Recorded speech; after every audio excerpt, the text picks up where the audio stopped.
It's called to order this Planning and Zoning Commission meeting, Monday, November the 3rd, 2025, 6:30. We have 6 commissioners present. That is a quorum. Uh, So we'll have the introduction of agenda and format of the hearing. Thank you, Chair. Good evening, everyone. First, we will have a call to order, followed by a staff report. Then the applicant will have an opportunity to make a presentation. Afterwards, the public comments will be open. Please express support or opposition. Please state your name and address for the record. And please be brief and to the point within a 3-minute time frame. Afterwards, the commission and staff will have their discussion. And then the commission will vote to recommend approval as presented, approval with conditions, denial of the request, or to table the item. City Council's consideration of tonight's CUP requests and first reading for the zone change requests will be on Monday, November 17th. Looking at the consent agenda for tonight, we have excused absences as well as approval of the regular meeting minutes from October 20th, as well as a replat, a preliminary plat, and a final plat. And then tonight on new business, we have a conditional use permit for a restaurant, a conditional use permit for expansion to an existing auto repair use, a zone change from general commercial to a planned development, and finally, a zone change from general business to planned development. And with that, I'll pass it back to you, Chair. Thank you. Thank you, Katja. All right, that comes to our consent agenda, and we have had a request to pull item D from the consent agenda. Do we? I'll make the motion. Commissioner Henrik, second. Okay, we've had a. Wanted to clarify, that was a request to approve the consent agenda items A through E with the exception of D, like dog. Is that correct? That is correct. All right. No one else wishing to pull any items? Can I have a motion and a second to for approval on all items except for item D as in dog? I think that's what we just did. That's what we just. But if we want to go through it, you could motion Okay. and then she can second. A second. All right. All those in favor, sign by raising your right hand. All those opposed, same sign. It passes 6-0. That brings us to items removed from the consent agenda and discussion item. All right. Would you like to discuss it, Lawrence? Yes, sir. Thank you for your time and attention. So this was on the consent agenda, and at the time of the writing of the staff report, I believe staff thought that it met all the requirements to be on the consent agenda. Previously, Planning and Zoning had actually approved a preliminary plat that was very similar to this one. There was a difference, though, and that included the southern boundary.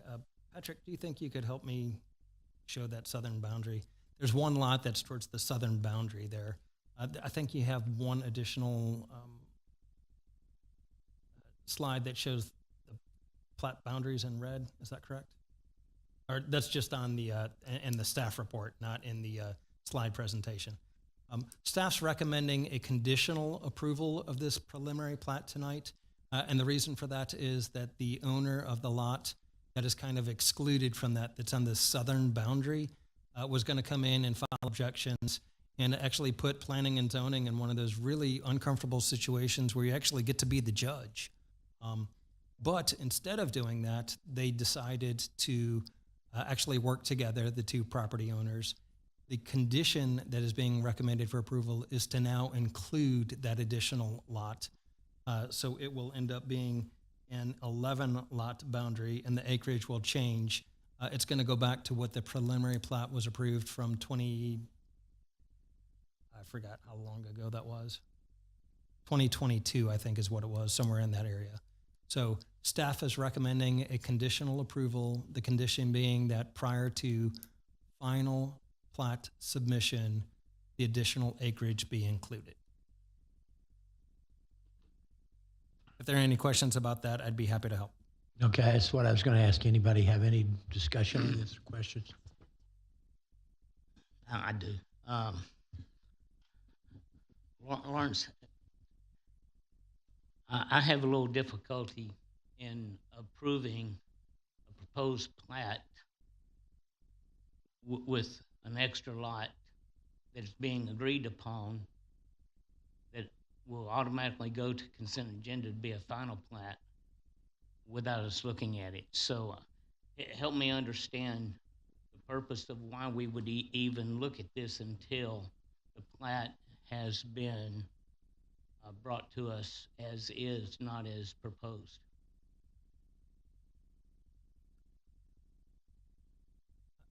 Sorry, I just want to try to think about how best to answer that in a way that is more easily understood, because I think I did a poor job of communicating that earlier if I left you with that question. Originally, there was an 11-lot subdivision, and that last lot was included. However, the person who was developing the area got in a dispute with the existing homeowner. There were partners. There were different partnerships that were out there. Those partnerships deteriorated, and then you were left with two different owners who are the owners of those properties today, and the person who was the subject of that dispute is gone and out of the picture. Does that make sense so far? Makes sense. Okay, so this actually gives you what you're looking for, and that is a conditional approval of the preliminary plat.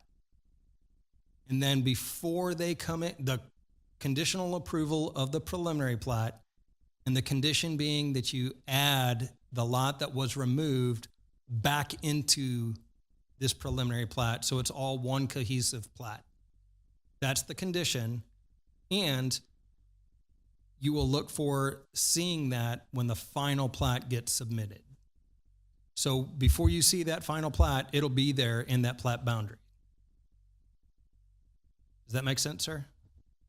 That does make sense. I had a question. I guess I'm a little confused as to what the nature of or the need to plat with that last lot in or out either way. Yes, sir. So traditionally, the city would not allow a subdivision to be created by a meets and bounds subdivision and leave a remnant parcel that is less than 5 acres. Less than 10 acres in the ETJ.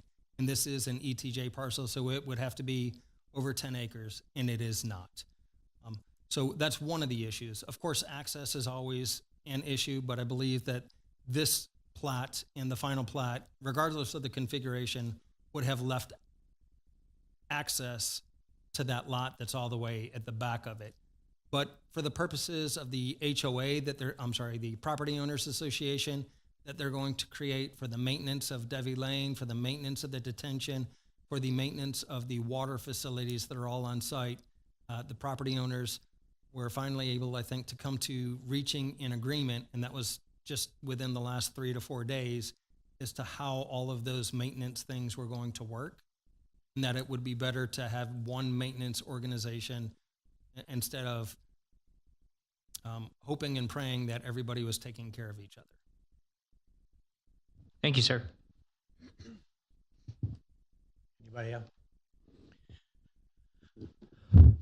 Just a point of, just to understand the order here, this is a preliminary plat. Yes, So sir. if this is passed, there's still, I don't want to use the word teeth, but I don't know what else to use, that there's still remedies the city has prior to the final plat, correct?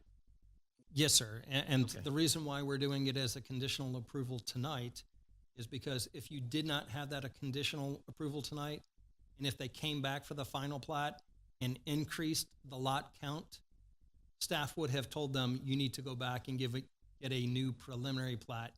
You cannot have a preliminary plat that deviates by increasing lot numbers for the final plat. This keeps the path forward on development, and based on the correspondence I read between their attorneys, that's their agreement. The attorneys for the landowners. All right, I will entertain a motion in a second with for approval of this conditional plat with the conditions that was mentioned. Have a- So moved. Commissioner Fortis? Commissioner Eccles, second. All right, we have a first and a second, so all those in favor, sign by raising your right hand. All those opposed, same sign, carries 6-0. All right. That moves us on to new business.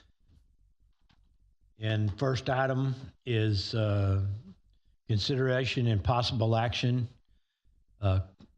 conditional use permit application, CUP 2025-0449, public hearing, request by Austin Brett, applicant on behalf of Anthony Giuliani, owner, for approval of a conditional use permit for a restaurant with a drive-through service use within the neighborhood services zoning district on 1.189 acres of land located at 3203 Dixie Farm Road, Pearland, Texas.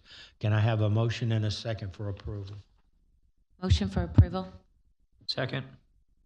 All right, and that will lead us to staff report. Good evening, Commissioners. Tonight's request is a conditional use permit for a 4,439 square foot fast food restaurant with a drive-through service, associated parking and landscaping. It is a conditional use permit request, as any restaurant use within the neighborhood services zoning district requires that CUP for approval. We received 1 written comment in support and 33 written comments against the application, following the public notice requirements, which were followed according to our ordinance.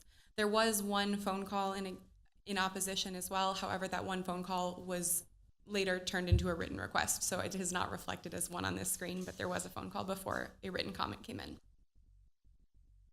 The property is identified by the red boundary here. It is located along Dixie Farm Road. It is within the neighborhood services zoning district, between the within a larger portion of neighborhood services, but then bounded largely by general commercial. And to the southwest there, you can see the R1, and then behind the large neighborhood services district, 4-lot parcel is R3 and R4 zoning districts. The surrounding uses are Walmart and Home Depot, which are these big box stores you can see in the screen here, as well as undeveloped land. And then this parcel right here, which is across a drive aisle, and you'll see that on the site plan. This parcel here has been approved for a Dollar Tree, but it has not yet started construction. So the permits are in, but the construction has not begun. The future land use identifies this property as commercial center, with the intent behind commercial center being retail, restaurants, and multi-tenant commercial. The property was annexed into the city of Pearland in 1960, was established with a single-family residential use in 1963, and then in 2017 was rezoned from R1 to neighborhood services. It was platted in June of this year. And then this is the site plan which has been provided for the site. So you can see on this screen, Dixie Farm is at the top, and North points kind of towards the Pearland logo in the corner here. It's a little hard to see since it is a large site plan, so I have zoomed in using the landscape plan here. I've put a north arrow, but you can see Dixie Farm is on the left-hand side of your screen here. So you have the fast food restaurant here with the drive-through service, the dumpsters back here with your parking, and then this is the drive aisle that runs internal to the site that I was mentioning in the previous slide, also in that neighborhood services district. So you've got your landscape buffer, parking, drive-through, building, dumpster, and parking spaces on the site here. They have provided elevations for us. So there are the elevations that are being proposed. This is the front elevation, which would be facing towards Dixie Farm with the extra transparency there, and then the other elevations. When reviewing this, the application is compliant with the Comprehensive Plan's future land use map, which identifies this area as commercial center place type. It is located on Dixie Farm Road, which is a major thoroughfare with sufficient width. The improvements with the site will need to be subject to the requirements of the Neighborhood Service District and the Corridor Overlay District, as this is within the Corridor Overlay. So at time of development, it will ensure that all of those requirements are met in addition to the use, which is the subject of tonight's application for the CUP. The project does have access to water and sewer there in Dixie Farm Road. The criteria for a conditional use permit are found in section 2234A of our Unified Development Code. And the application has been found to be compliant with the comprehensive plan, the applicable zoning district, the any adverse development mitigates related, let me use those words in the right order, I'm sorry about that, the preservation of the character of the area with the development and mitigating any development related adverse impacts. I have identified that the pedestrian or vehicular traffic, as well as traffic control devices or traffic flow, it may meet these criteria. In association with the development of this site, they will need to submit their TIA worksheet or traffic impact analysis worksheet. And if that worksheet indicates that a full traffic impact analysis needs to be completed, it will need to be done, and any improvements related to that will need to take place in order to be compliant with those two criteria. Incorporating features to minimize adverse effects and meeting the standards for the zoning district, it does meet both of those criteria. With that, the proposed CUP meets 5 and may meet the other 2 established criteria for approval of a CUP with the conditions added to staff's recommendation. It is consistent with the comprehensive plan, future land use map, and thoroughfare plan. However, a full TIA is likely required, and they would need to address any outcomes from that before it would be fully compliant with the traffic. With that, staff does recommend approval with the following conditions. The first is that the exterior building facades be developed in substantial conformance with the materials as depicted in the facade renderings, and all COD requirements for articulation met. So because we have 2D renderings, it appears as though they're meeting the requirements. However, we'll need to confirm that when we have the floor plans and everything else that goes along with that site.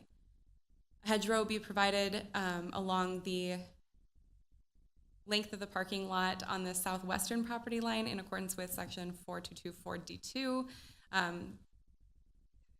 which requires 35% of that parking on the internal road there be screened. And it may be grouped and dispensed randomly, so it could go either way on how it is placed, but that would be along this edge here.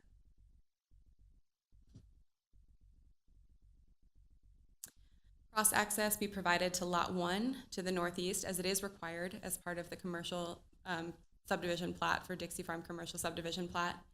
And then gravel be limited to the 172 feet shown on the landscape plan, which is in the island where the menu board stands. And then any infrastructure improvements which are a result from the traffic impact analysis be provided by the developer. So the gravel I speak of is this area right here, which this area would be likely problematic for maintaining landscaping with the size of the median there, as well as the menu board sign that is going to be placed in it. However, we just want to ensure that this is the only location where that rock mulch, which it's not mulch, it's rock, be provided, and it does not expand into areas where it is currently shown as vegetative. With that, I'm happy to answer any questions when we come to that portion. That ends staff report. Thank you, Catherine. That brings us to the applicant's presentation. Is the applicant present? State your name and address for the record, please. Connor McBride with Pape Dawson Engineers. Sorry about that. Is there a way to project the laptop onto the screen?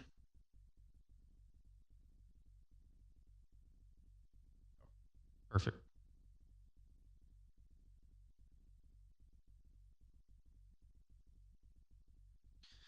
Okay, well, you covered a lot of my presentation already, so I'm going to blow through a lot of it here. But I've got good news and bad news. The bad news is that they don't give me those coupons for free breakfast sandwiches, so I can't give them to anybody, which is unfortunate. But the good news is that I do believe that this is a good project for the community, and I'm happy to answer any questions you might have.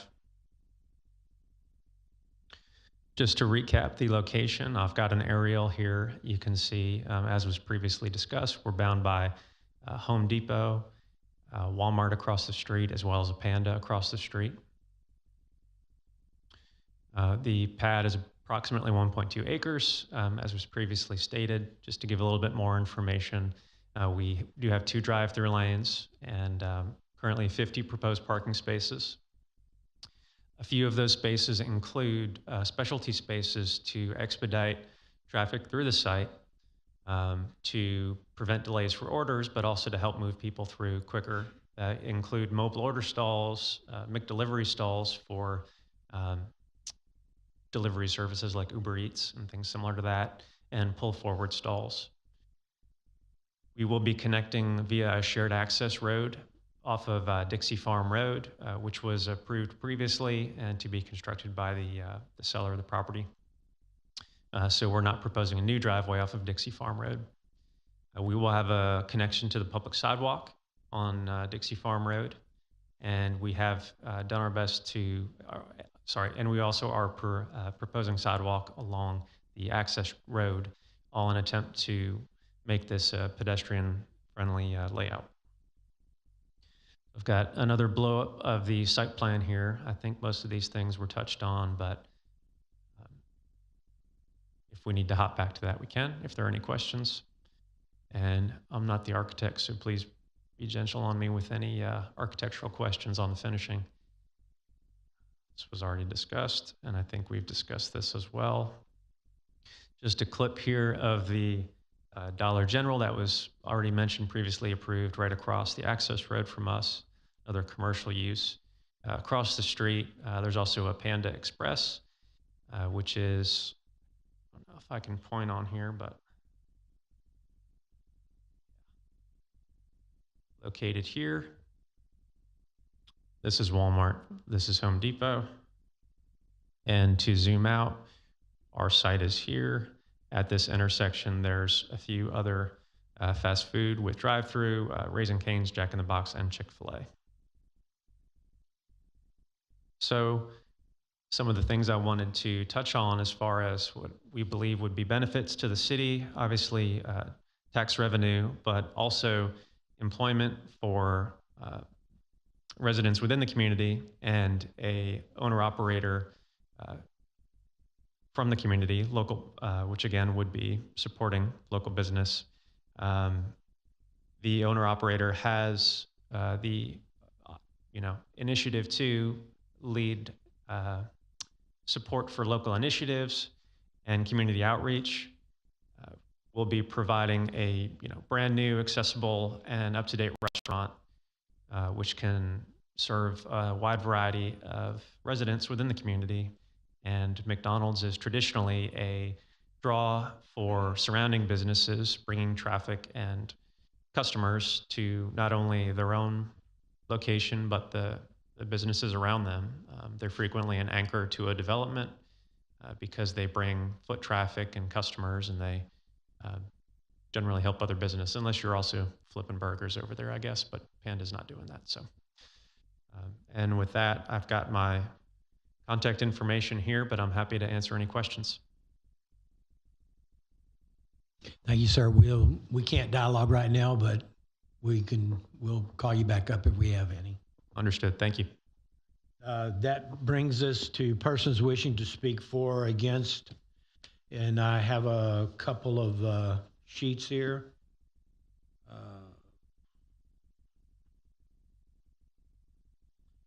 Christine Scruggs, will you please go to the podium and state your name and address for the record?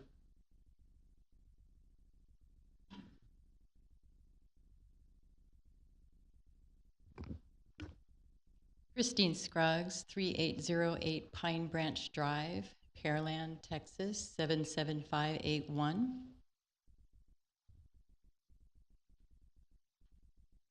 That's fine. What, you signed up to speak? I did. Can I go? Yes, ma'am. Okay. You have 3 minutes. Thank you for letting me speak. I'm here to oppose conditional use permit 2025-0449 and an installation of McDonald's restaurant at 3203 Dixie Farm Road. I live in the neighborhood behind the tract of land. My first concern is increased traffic on Dixie Farm, not only in the mornings when people are trying to get their kids to school and get themselves to work, but at lunchtime. Then think about the increased traffic congestion at an already overly busy intersection at Dixie Farm at 518 in the evening at dinner time. When my kids started driving, I warned them to watch out for cars quickly trying to scurry across the Walmart parking lot that would sometimes pull out and sit in the middle of Dixie Farm Road waiting with part of their car in the road. I've seen countless accidents there over the years. Traffic congestion and accident potential are highly likely to increase due to the high volume of traffic that this type of business causes. Next, there's already a proliferation of fast food restaurants in the area, namely Chick-fil-A, Jack in the Box, Raising Cane's, the upcoming Whataburger in an already existing commercial space, Panda Express, 2 pizza places, and nearby Taco Bell and Arby's. This is an overabundance of fast food where people sit in their cars waiting for their often unhealthy food, while emissions from their running vehicles negatively impact our environment. We already have a McDonald's in Friendswood on 518 and on Highway 35, which is enough.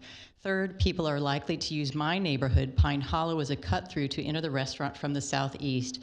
We can count on increased noise, especially from those properties back up to that area, increased lights, especially if it's a 24-hour restaurant, increased odors and attraction of rodents from the cooking and the dumpsters. There's also the likelihood of an increase of unsavory people hanging out in the area and crime that often comes with places like this, similar to the shootings by the Taco Bell and Jack in the Box very recently.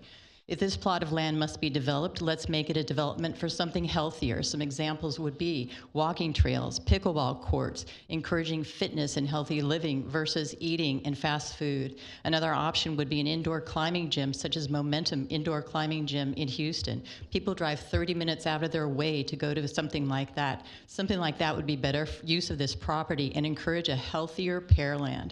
We do not want a commercial center for restaurants, retail, and multi-tenant commercial. This will not benefit adjacent and nearby residential developments, nor improve the character and integrity of nearby neighborhoods. On the contrary, it adversely impacts traffic, noise, odors, visual nuisances, and drainage.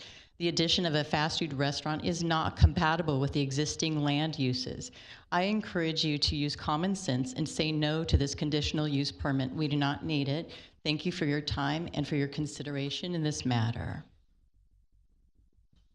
Thank you. Next one is Pat Lopez. Please state your name and address for the record, please, sir. Appreciate it. My name's Pat Lopez, 3209 Dixie Farm Road. Basically next door. But at the end of the day, will something happen on this piece of property? The answer is yes. And that's expected. Okay, so I'm more inclined, I think y'all all received all my write-up on my major concerns, and most of them were answered. I believe there is some confusion on that plat, that there is a pipeline within a utility easement. I think that needs to be addressed, because that is where there's a variance that you gave for 99 feet instead of our 100 feet.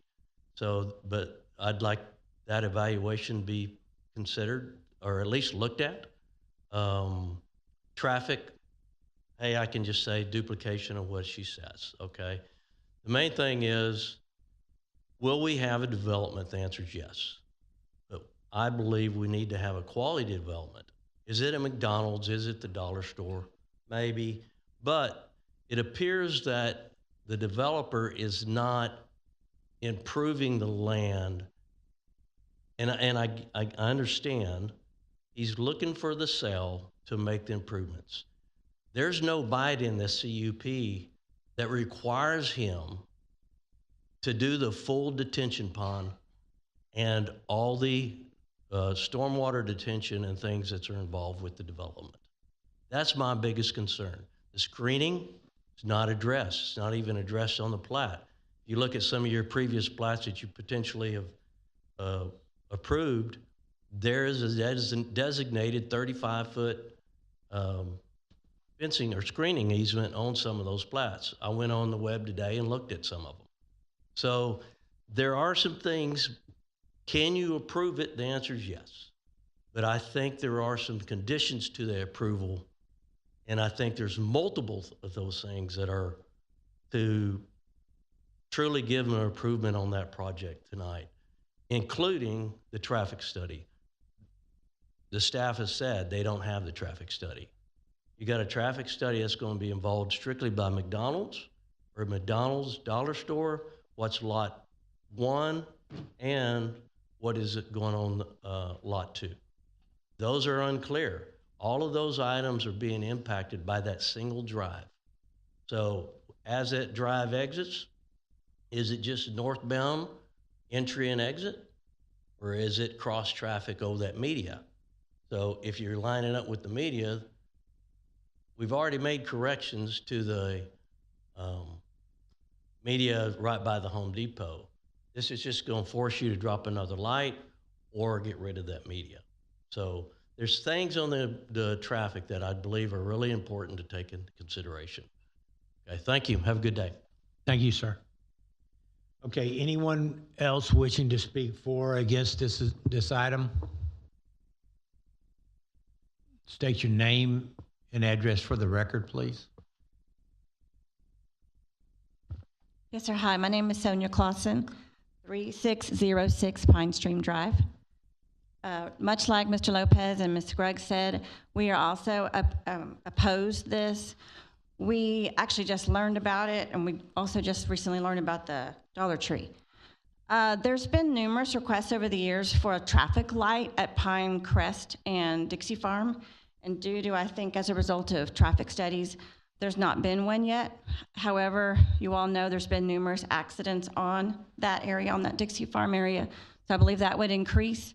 And as Ms. Scruggs said, we're concerned already. There's already a lot of developed fast food places on Broadway, right in front of our neighborhood. Last year, there was a terrible bad accident of I believe it was a high school student on a motorcycle or something, right out the Chick-fil-A.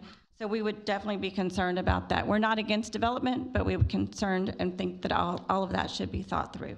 Thank you. Thank you, ma'am.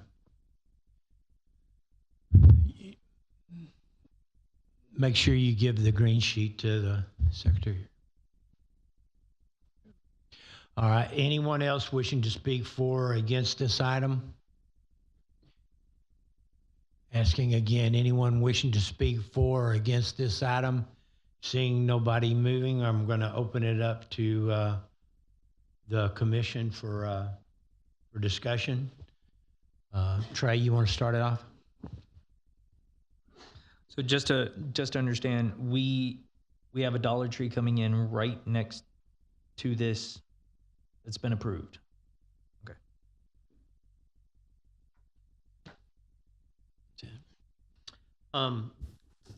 If I'm not If I mistaken, can rephrase that real quick, the Dollar Tree or Dollar General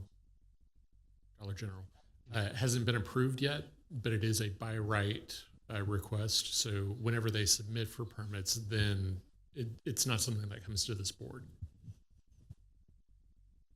because it meets the NS requirement, it's allowed by right. Correct. Okay. And McDonald's is here, or this tract for a QSR needs a CUP because you need a CUP for that use in an NS zoning. Just for those playing along at home, QSR is quick serve restaurant, and which falls into it's a standard terminology for people in real estate. But yes, a restaurant is required for conditional use permit approval prior to operating In the NS zone. Okay. Right. I did want to address screening was mentioned. I don't believe we have the screening issues to a neighbor on this tract, a neighbor being north and south of this tract, because they're not abutting a different use or a residential use. Is that correct? That is correct. This is surrounded on 3 sides by the neighborhood services. So the development to the south, the plan south on this anyways, to the southwest of this, and the flag lot parcel that is the rear will have the buffering. And I'm sorry, I was looking at this screen when I said south. I was incorrect. It's to the southwest, correct. They will need screening for the neighbors. Sorry. Another question I had during the staff's presentation, it mentioned cross access. Because there's a road in between, I'm not sure that, cross access to the northeast parcel. Very good. Thanks for clarifying that. I will say I'm surprised that McDonald's wants to come in to a location off the main road. They usually are main road type business. So I'm a little surprised there. And just to quantify that, or clear it up in my mind, the corridor overlay district is Dixie Farms, not Broadway's, correct? This is too far away from Broadway to be in that corridor. Okay. Correct, but they both are corridors. Yes, ma'am. Thank you.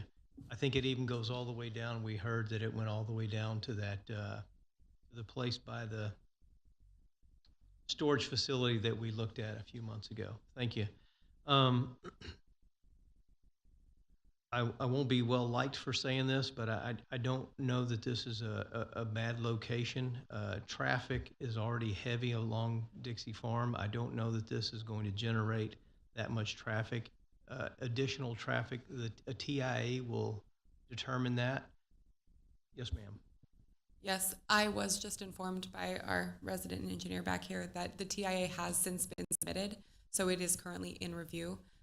This is typically not the time when a TIA is submitted, so they are not behind in their process. However, they have submitted that. It was submitted, I believe, October 17th, which was after the report was done, but since then it is in the review process. Good information. But, a TIA is also something similar to a drainage study, similar to some other engineering type things. Those will be looked at, and this parcel and other parcels that go through development will have to meet the criteria set forth by the city during the permitting process, not necessarily at this point.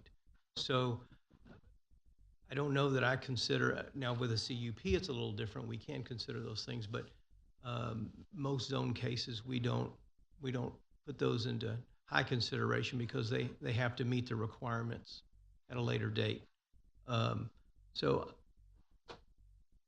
I would love this entire parcel, not just this one, I would call it an out parcel, the entire, how many ever acres it is. I'd love to see it all at once in a PD, and it have some nice uniformity and characteristics throughout, just like a PD has. That would be my preference, but I'll probably be for this zone request. Commissioner Ordino? I'd just like to address one of our constituents that wrote in and why they opposed it. But one of the things they wrote down was that we were participating in spot zoning. Can you guys address that and address on record why we're not doing spot zoning and how what we're doing is not illegal?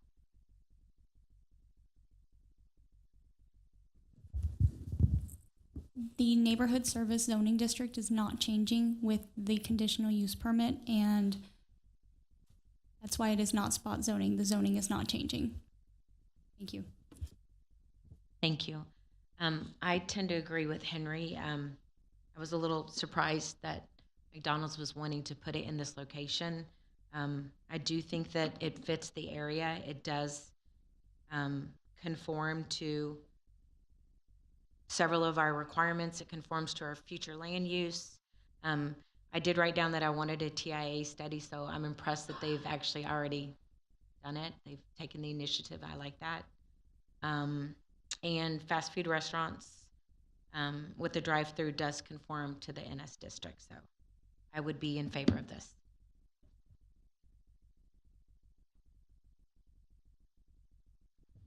I want to address some of the comments regarding the drainage. I know that's not typically what we discuss, but just to give some solution or answers, that when McDonald's does build this, irregardless of what else is out there, that they will have to meet the drainage criteria and the detention requirements, whether it's done by the current developer or by them.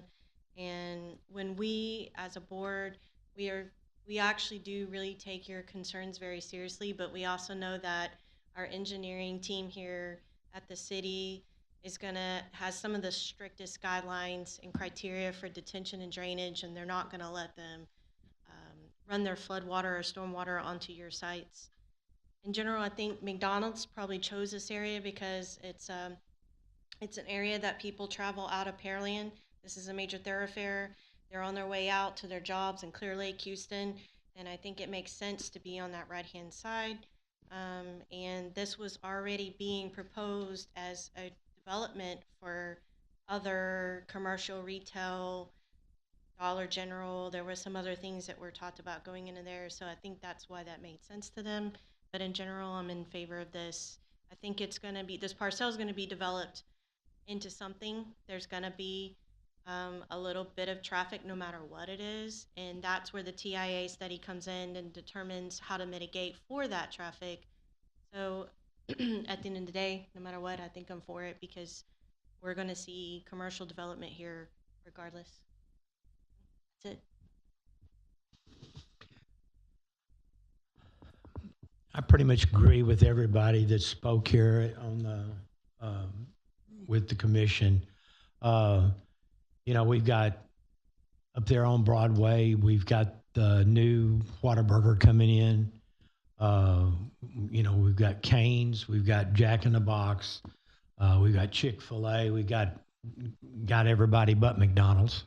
And so, and I am surprised that they did go off of 518, but you know, I'm also in agreement with Commissioner Hendricks that it makes sense that going out there, there's going to be a development there no matter what.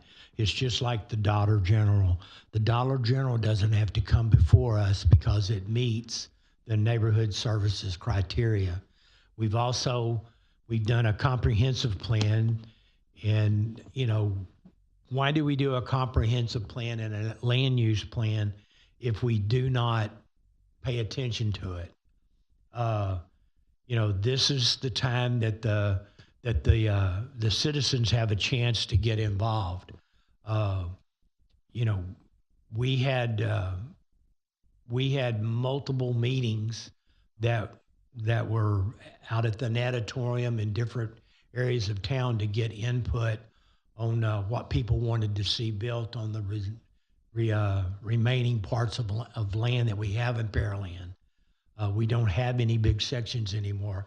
It's going to be a piecemeal type thing. And we were wanting input from the public, and we got a lot of input, and these areas are what you're getting. So, you know, I kind of go back to a thing that I said at one of the meetings a couple of weeks ago. You know, it seems that everybody's okay for all of this stuff as long as it's not in my backyard. And, you know, unfortunately, this particular piece of property has been trying to be developed. I don't know. I think for at least the last 7 or 8 years, maybe longer than that. You know, and it's always met with you know, with everybody not wanting anything developed there. Well, Pearland's no longer that place. Pearland is a thriving city that is the number one place in Texas that people want to move to.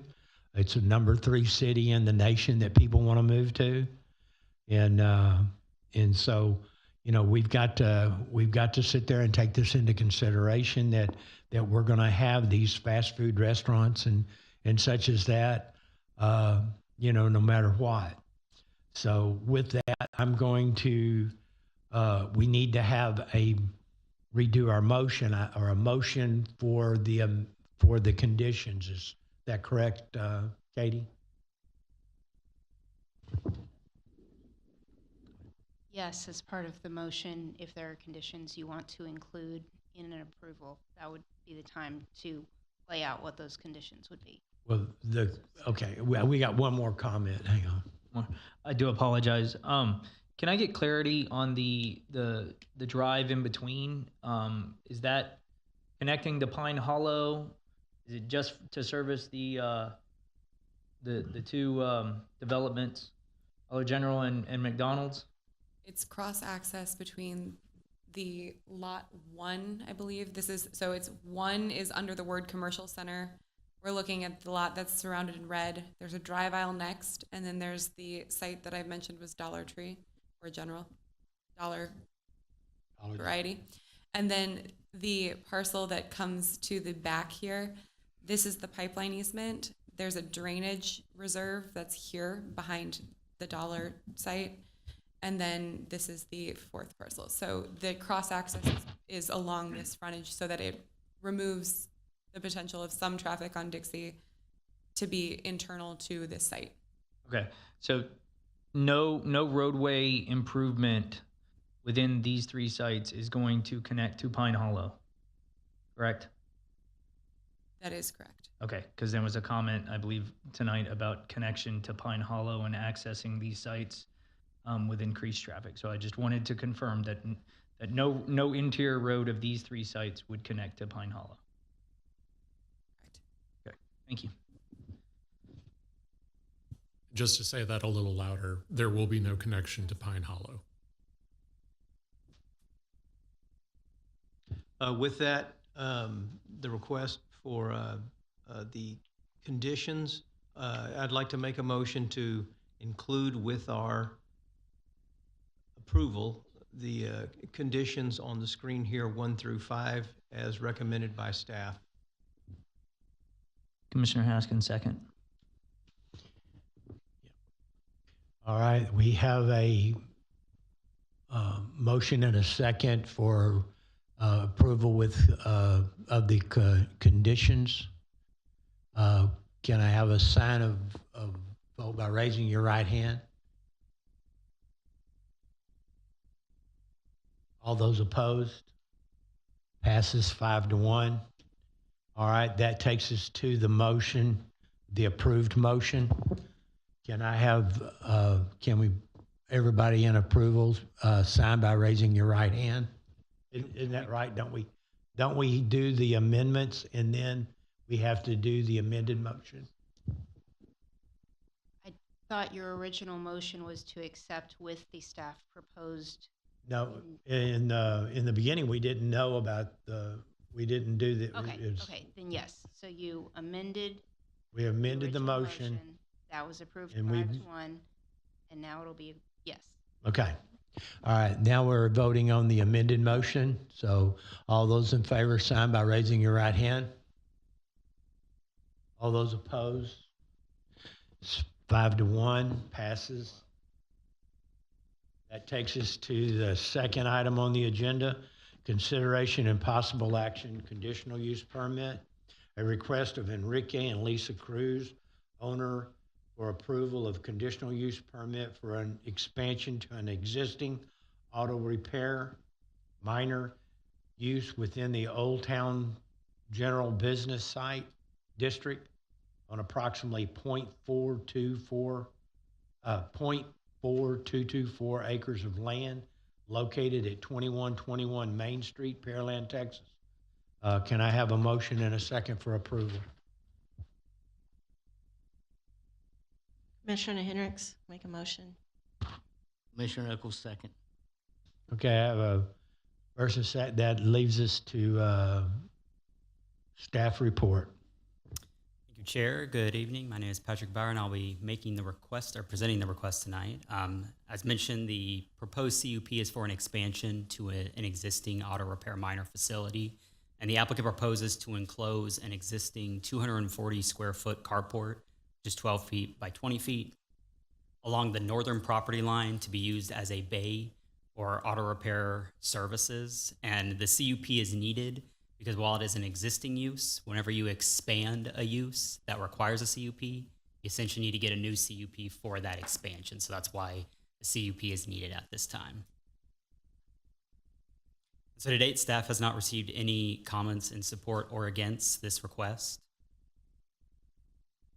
So kind of looking at the site, as mentioned, it's within the Old Town General Business zoning district, and that same zoning is to the north, south, and west of the property, and the zoning to the east of the property is the Old Town Mixed Use District. And the surrounding uses include a boutique to the north, a day habilitation program to the east, a restaurant to the south, and a fast food restaurant to the west across Main Street.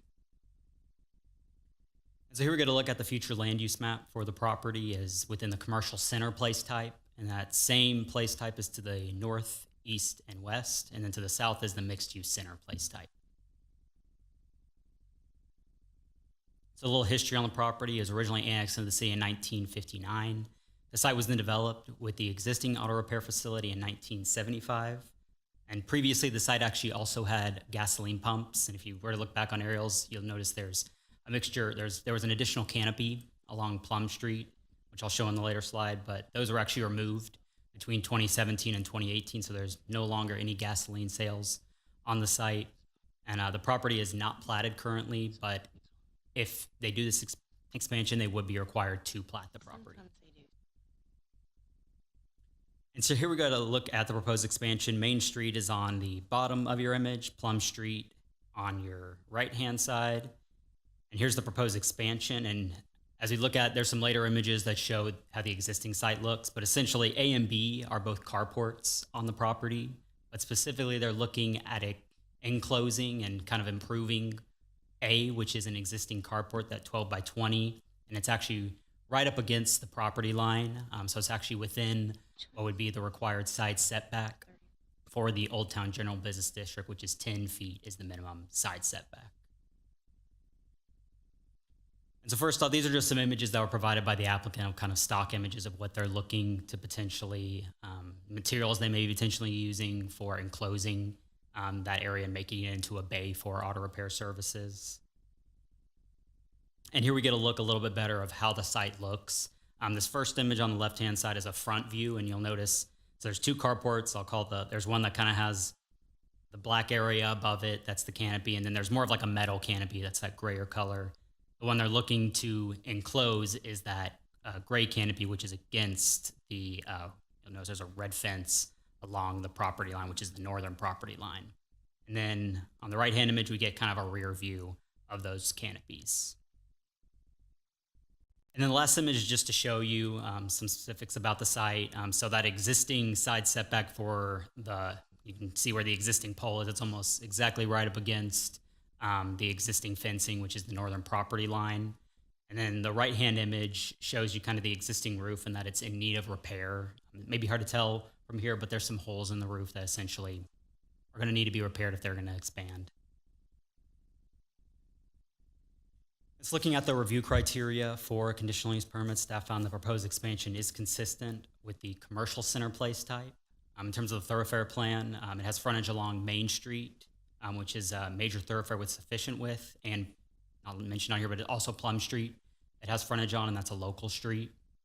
In terms of the UDC, while the proposed expansion and an auto repair use is consistent with the Old Town General Business District, the expansion does not meet the side setback requirement for the zoning district. So this would be a no.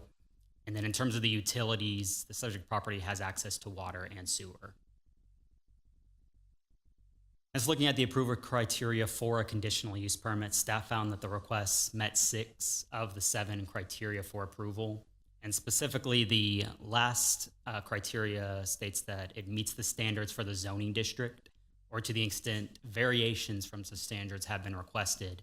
And so at the same time that they submitted the CUP, they also submitted a variance request to allow for an expansion to go into that 10-foot side setback. So while they have submitted a variance, staff views that the side setback can still be met within the area between the existing building and the 10-foot side setback. So thus it does not meet that requirement. And so the proposed CUP meets 6 out of the 7 approval criteria. And while staff is recommending approval of the expansion to the existing auto repair facility and is not against an expansion to the use, staff supports maintaining the area requirements of the Old Town General Business Zoning District. And the current site has adequate space on the north side of the building for the expansion to meet the required side yard setback of 10 feet. Therefore, staff recommends approval of the request with the following condition. The proposed expansion of the existing auto repair facility shall meet all setback requirements within the Old Town General Business District. And this would thus kind of reduce the need to get a variance if approved. So if the board does decide to approve with the condition, it would take away the need to get that variance because of your approval. And that concludes staff's report. Okay, thank you, Patrick. That takes us to the applicant presentation. Would you please state your name and address for the record?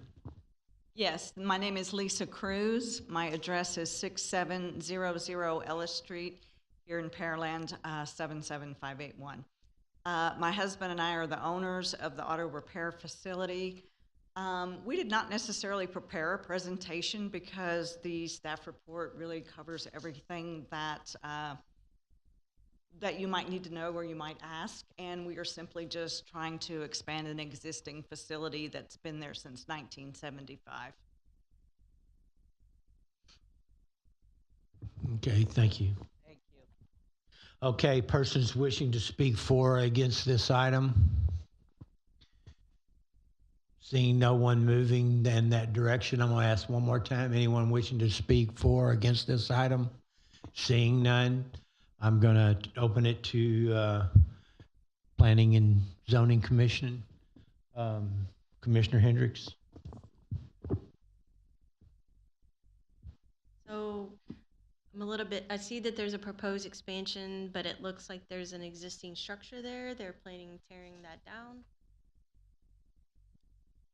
So a little bit will be probably figuring out once they move forward what actually could be salvaged. And if it can't be salvaged, then they would potentially have to tear it down. That's where the CUP is for an expansion, and they're proposing that they do it in the same footprint and location as A. They would have to, let's say the P&Z and City Council say, hey, we want to approve without the condition. They can put it there.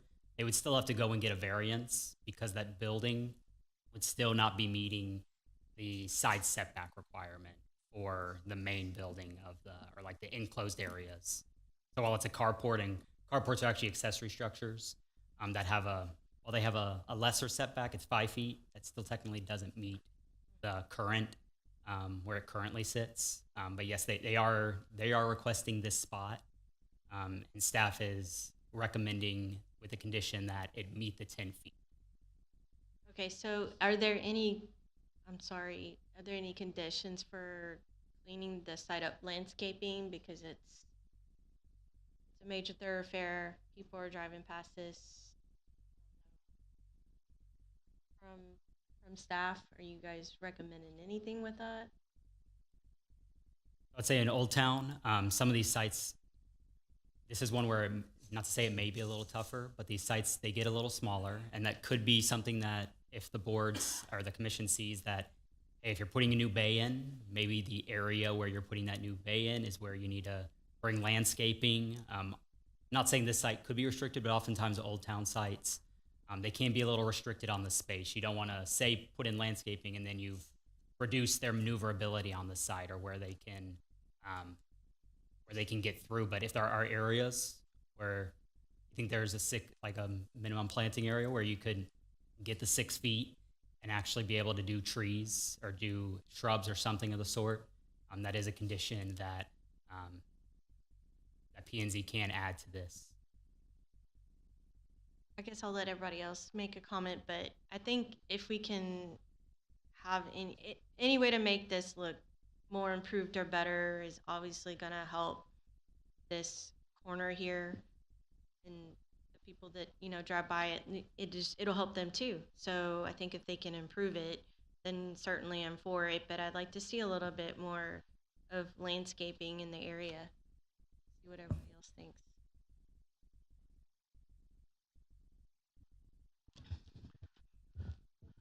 First off, to the Cruises, thank you for doing business in Pearland.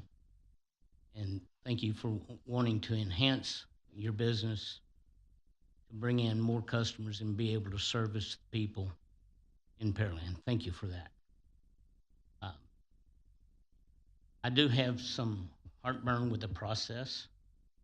And the heartburn with the process is you have an existing building, and someone is wanting to enhance the building. I wish the UDC would give a business owner the ability to enclose an already approved building, enhance it without a variance or without having to go into a lot line, 5 foot or 10 foot. I mean, the building's already there with looks like to me about a 12 to a 14-inch lot line. If they wanted to enclose that carport, I think we need to make some changes in UDC that our citizens don't have to come before a board to get approval to repair or to enclose something that's already permitted. It's already there. And so I just have some heartburn with the process.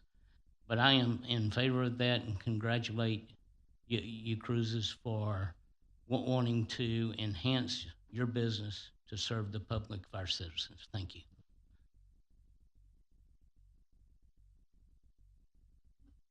It's an easy yes for me.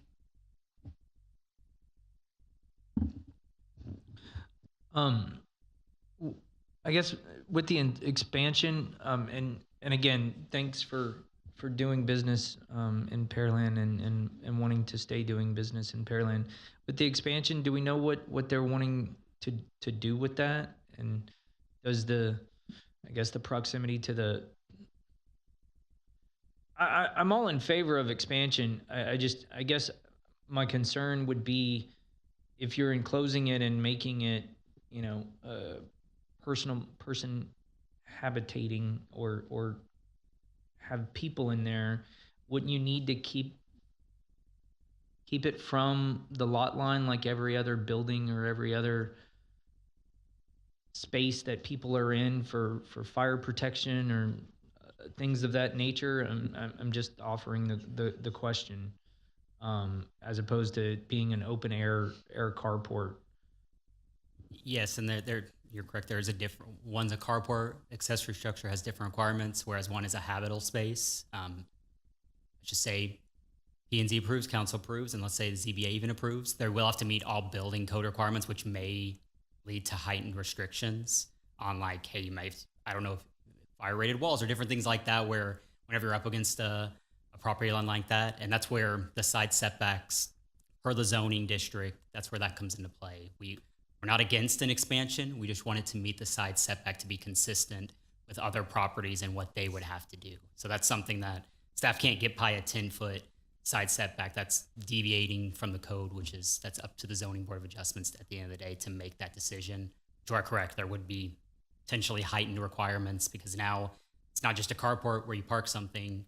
People are gonna be in there, so it's got to meet building, it's got to meet fire, it's got to meet those requirements for people to actually occupy the space. And right now, the applicant is willing to do that moving forward to the next phase.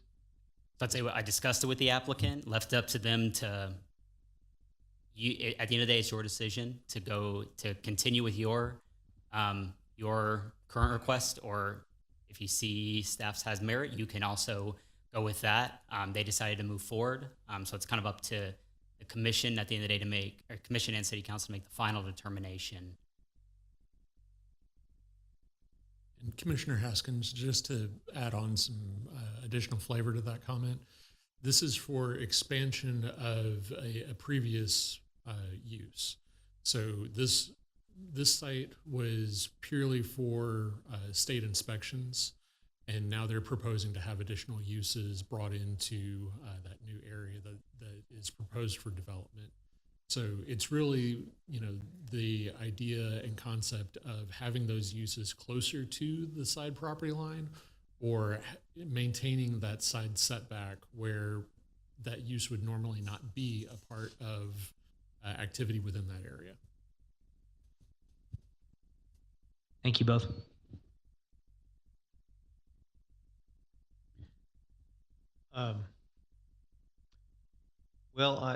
This is kind of a case where we sure would like this to work out, but at the same time we have city rules, and so it's tough for me when I get to these. I feel bad for the buyer that bought this parcel in hopes to expand it, et cetera, and probably during their purchasing process, they didn't know these rules existed. And of course, Pearland's rule book is about 4 inches thick. And it is what it is.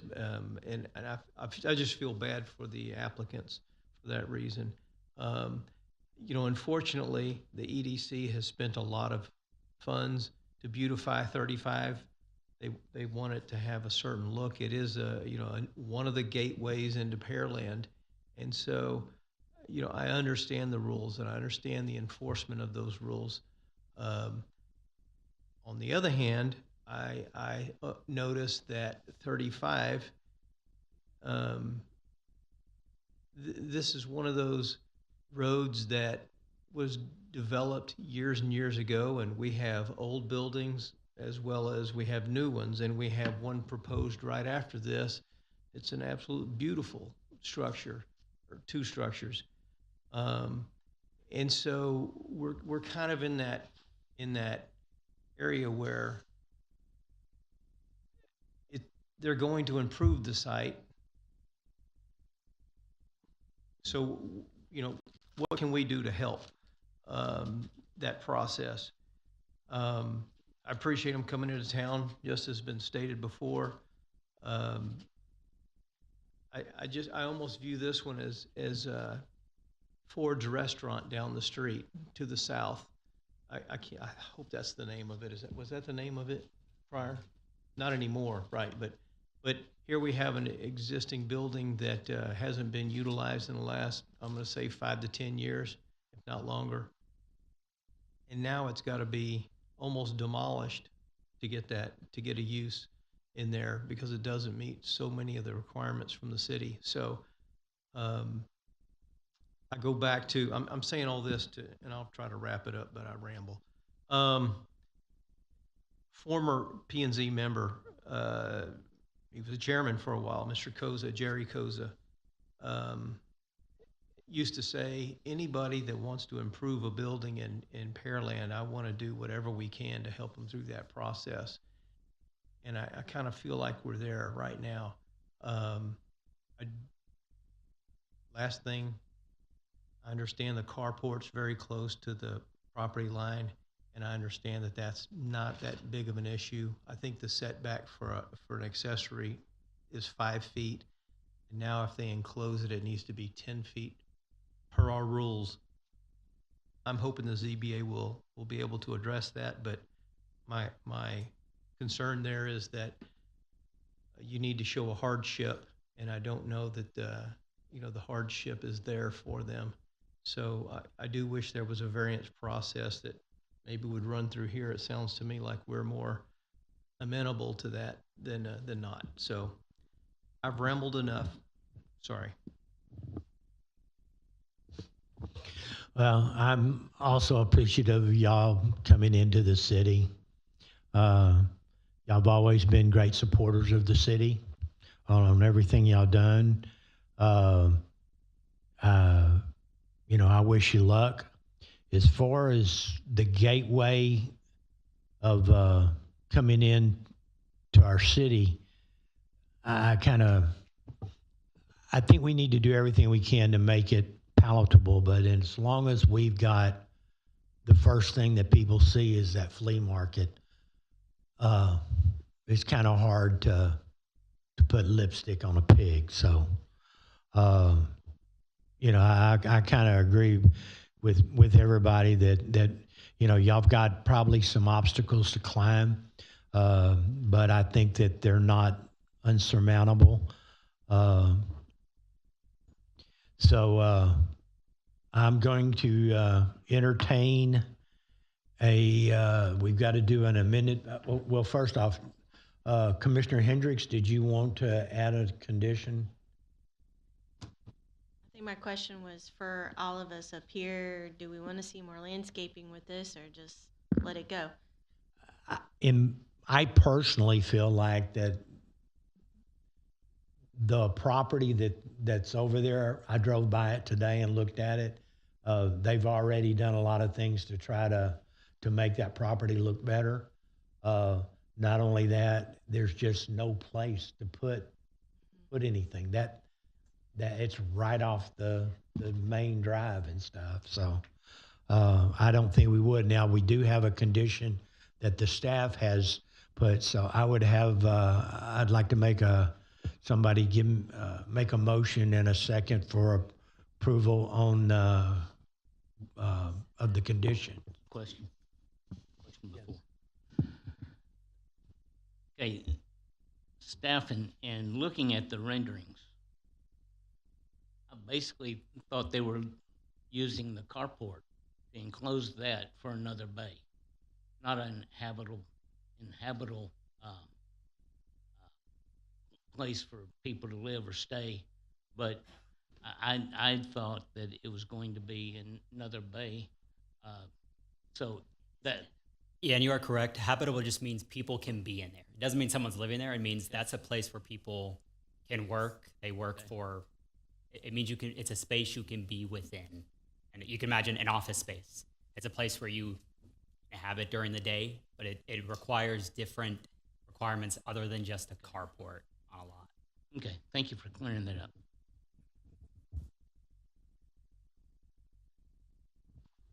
Okay, can I have a motion for the approval of the amendment? Okay. First of all, we have to admit. Right, we have to have. Okay, and I will make a motion to amend the motion to accept the approval of this project with the staff's recommendation of meeting setbacks. On the staff recommendation. Okay. Okay, to make absolutely sure, Katie, you and Lawrence keep me on. I think last meeting we talked about this. We no longer can pass it at the same time. We've got to pass the amendment, the conditions, then we have to go and pass the proposal. And that's what my motion was. Okay. Yes, sir. All right. That is Amend the emotion. that's Can I have the a second? clearer way to approve it. Yeah. To have the motion, amend the motion, approve the amendment, and then go back and approve The amended motion. the amendment. motion. Yes. So that's what my motion was, to amend the motion to include the staff's Okay. criteria. Can I have a second? Prior to me giving a second, will this motion, if approved, have any effect on the ZBA's hearing regarding, I thought that's what they were going to discuss, was the setback. No, this would mean that they wouldn't be going to, if you're saying, hey, you have to meet the 10 feet, there's no point in going to get the variance. So if I wanted to not have that, I would need to vote no on this. Yeah, if you were saying you did not want the side setback to apply, like you're saying, hey, I'm good with them where it is, then you would vote no because you wouldn't be recommending approval of the condition. And there's no negotiating to 5 feet or anything like that. I guess I would need to make a motion if I wanted to do that instead. If I could interject, sorry. While this condition would, if this condition is passed, it may negate the need to go to the ZBA for a special exception. If you did not have this condition included, they would still have to go to ZBA. Okay, so what we need to do is vote on it. Theoretically, your other point was accurate, Mr. Fuentes. The ZBA, well, this one was going to be, it meets all setback requirements within the old so the variance process that would be afforded to them in the special exception, they could shrink that down. We'll use the example by a foot.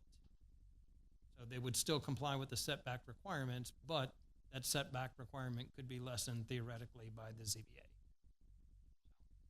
It's going to be a two-step approval process. Although what you do tonight, if you do this, could make it more challenging, but also improve the area, as some of y'all discussed that you wanted to see.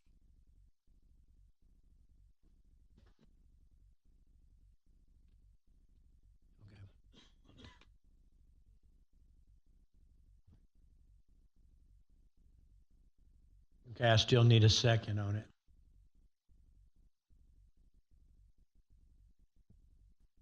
Okay, not seeing a second, then we just moved to the original motion? Okay, Sorry, the amendment fails for lack of a second, so you don't vote on the amendment. So you would be voting on the original motion. okay, and the original motion leaves it open for them to go to the ZBA, correct? Yes, because they would still need to request a variance to Okay. enclose within that setback.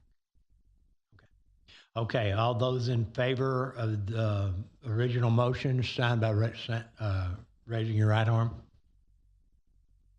All those opposed, same sign. Carries 5-0. I believe it was 6-0. 2, 3, 4, 5. Sorry, 6. I can't count.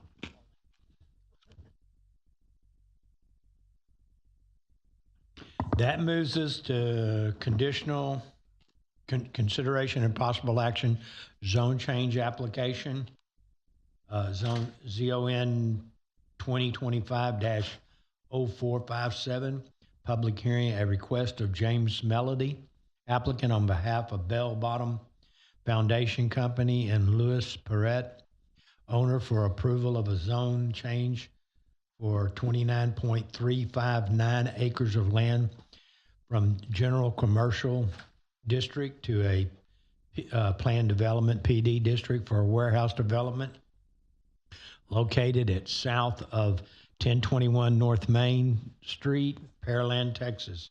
Can I have a motion and a second for approval? Commissioner Fortes, motion for approval. Commissioner Henrik, second. All right, that moves us to staff report. Good evening again, Commissioners. Tonight's request is, as was read into the record, the request for a planned development. The applicant's intent is to develop a site for light industrial uses. So the base zoning that they're proposing for this site is light industrial, or the M1 zoning district. It is currently zoned general commercial. As is required by the Unified Development Code, a joint workshop of the City Council and Planning and Zoning Commission was held here in May of this year, May 19th, and they discussed the proposal where they provided feedback. The proposed PD at that time was for a warehouse and distribution facility consisting of 334,000 square feet of building, along with about 250 parking spaces and 100 trailer spaces on 28.237 acres of land. That number has increased just a bit as they did add a parcel of it. Since that time, however, the basic idea of the site has remained the same. General topics of discussion at that time were improvements for Knapp Road, a fault line which runs through the site, and buffering for those adjacent residential properties. Since that time, they have made a few changes to it, reflecting not only the additional acreage that fronts on Knapp Road, but also having to split the one large building into two buildings because of that fault line that was discussed during the workshop. Prior to this meeting, we have not received any written or phone calls for or against the application. It was posted in the Pearland News Reporter. Notices were sent to adjacent property owners and a sign was placed on the property by the applicant. So this is the parcel. It is located in that red GC with R2 to the east and M1 to the west. Both north and south of the site are the same general commercial zoning district. You can see here, this is that 1.1 and change parcel that was added from the workshop. So it was just one rectangle. Now it has a tail. The future land use map identifies this area as manufacturing. And so this is firmly within that area, and it abuts the traditional residential, which is the adjacent community. As you can see, this site is undeveloped. To the south, you have a contractor's office as well as some undeveloped land and office warehouses. To the east, you have the residential, and to the west, you have a variety of uses, which include those which are listed on your screen there. This site was annexed into the city of Pearland in 1960. It's not developed, nor is it platted at this time, but it did come before y'all for a joint workshop in May of this year. Here is a site plan showing the proposed location. So this is Knapp Road at the bottom of your screen. I should have labeled it a little larger there. And then North Main Street runs along this property here. The residential properties are to the east. It has a portion of the property which is in a floodway, as well as the detention pond that they're proposing. And then you can kind of see on your screen the dashed line that runs through here. That is that fault line that required the building that was previously shown as one to be split to ensure that it's not directly over that line. So the parking and drive aisle runs through there, but the actual buildings do split that so that they're secure. They've provided some renderings for the site. So you have the different elevations here for facing Main Street, and then the front loaded, which is the second building, and a 3D rendering as well. Here's a list of, so going through the deviations for this plan development, there are a laundry list of items that have been added as deviations. However, a majority of those are to be more restrictive than our ordinance calls for rather than less restrictive.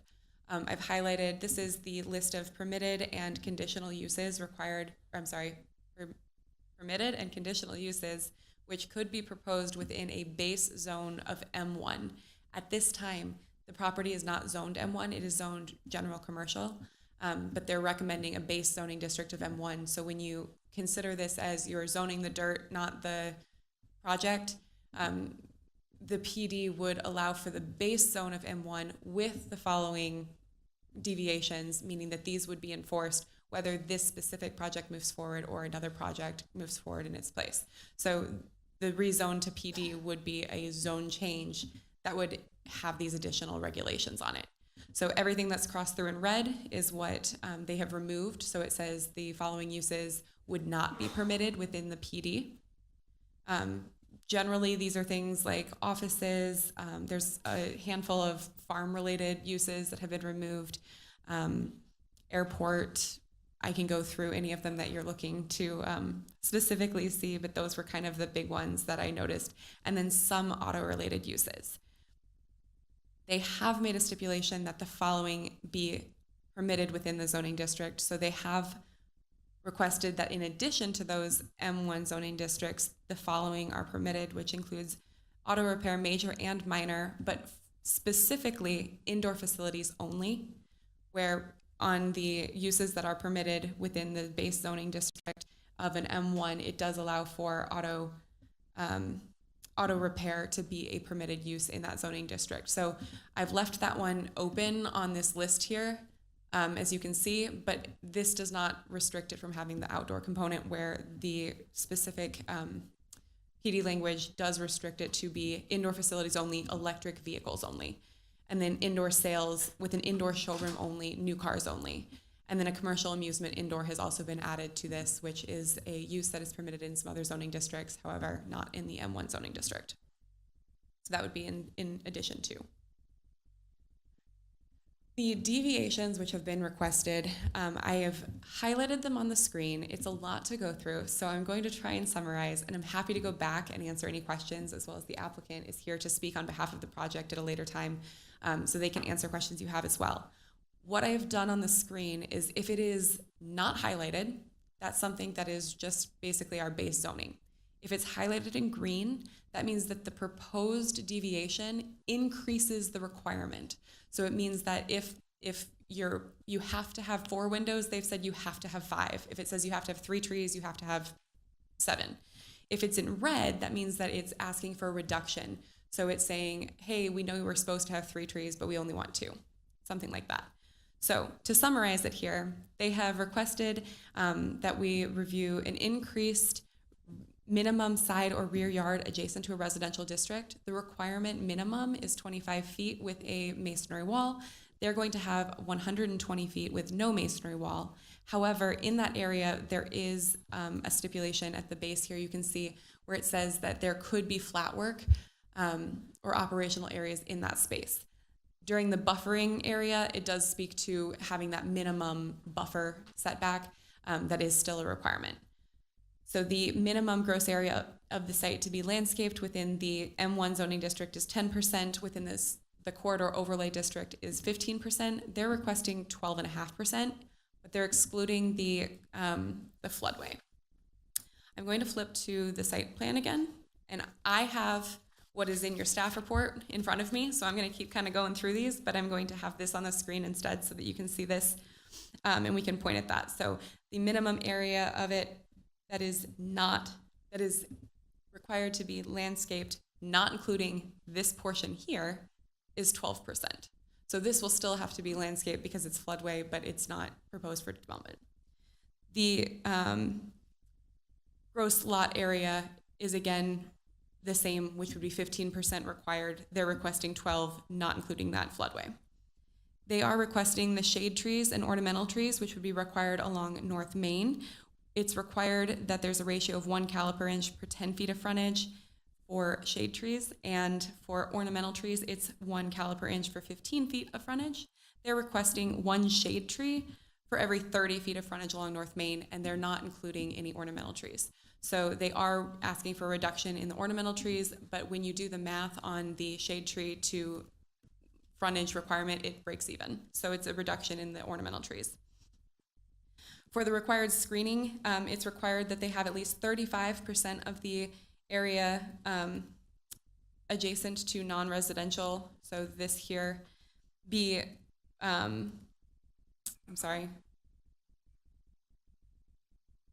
this here, have screening. They're going to provide a continuous shrub row. Then the side yard screening, there's no requirement for side yard if it's not adjacent to single family residential use, so that would be here. And there is a 10-foot vegetative buffer that extends along the southern boundary, so this would be included here. The trees located within the parking areas, in the M1 zoning district, it is exempt from the requirement of having trees located in the parking area for the street trees, or I'm sorry, for the landscape trees. However, they are providing within the parking area 1 tree for every 15 parking spaces. So they'll go above and beyond on that. For the materials for fences, the COD says that chain link cannot be visible from a public street. They're going above and saying it cannot be visible from a public street or from the residential property. They are saying that it could still be used for internal security purposes as long as it's not visible from those residential properties or from the public right-of-way. For articulation, they're requesting a reduction in that.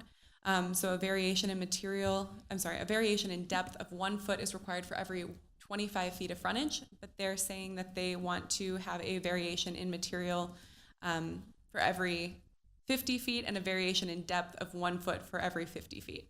So they are asking for a reduction in that from 25 feet to 50 feet.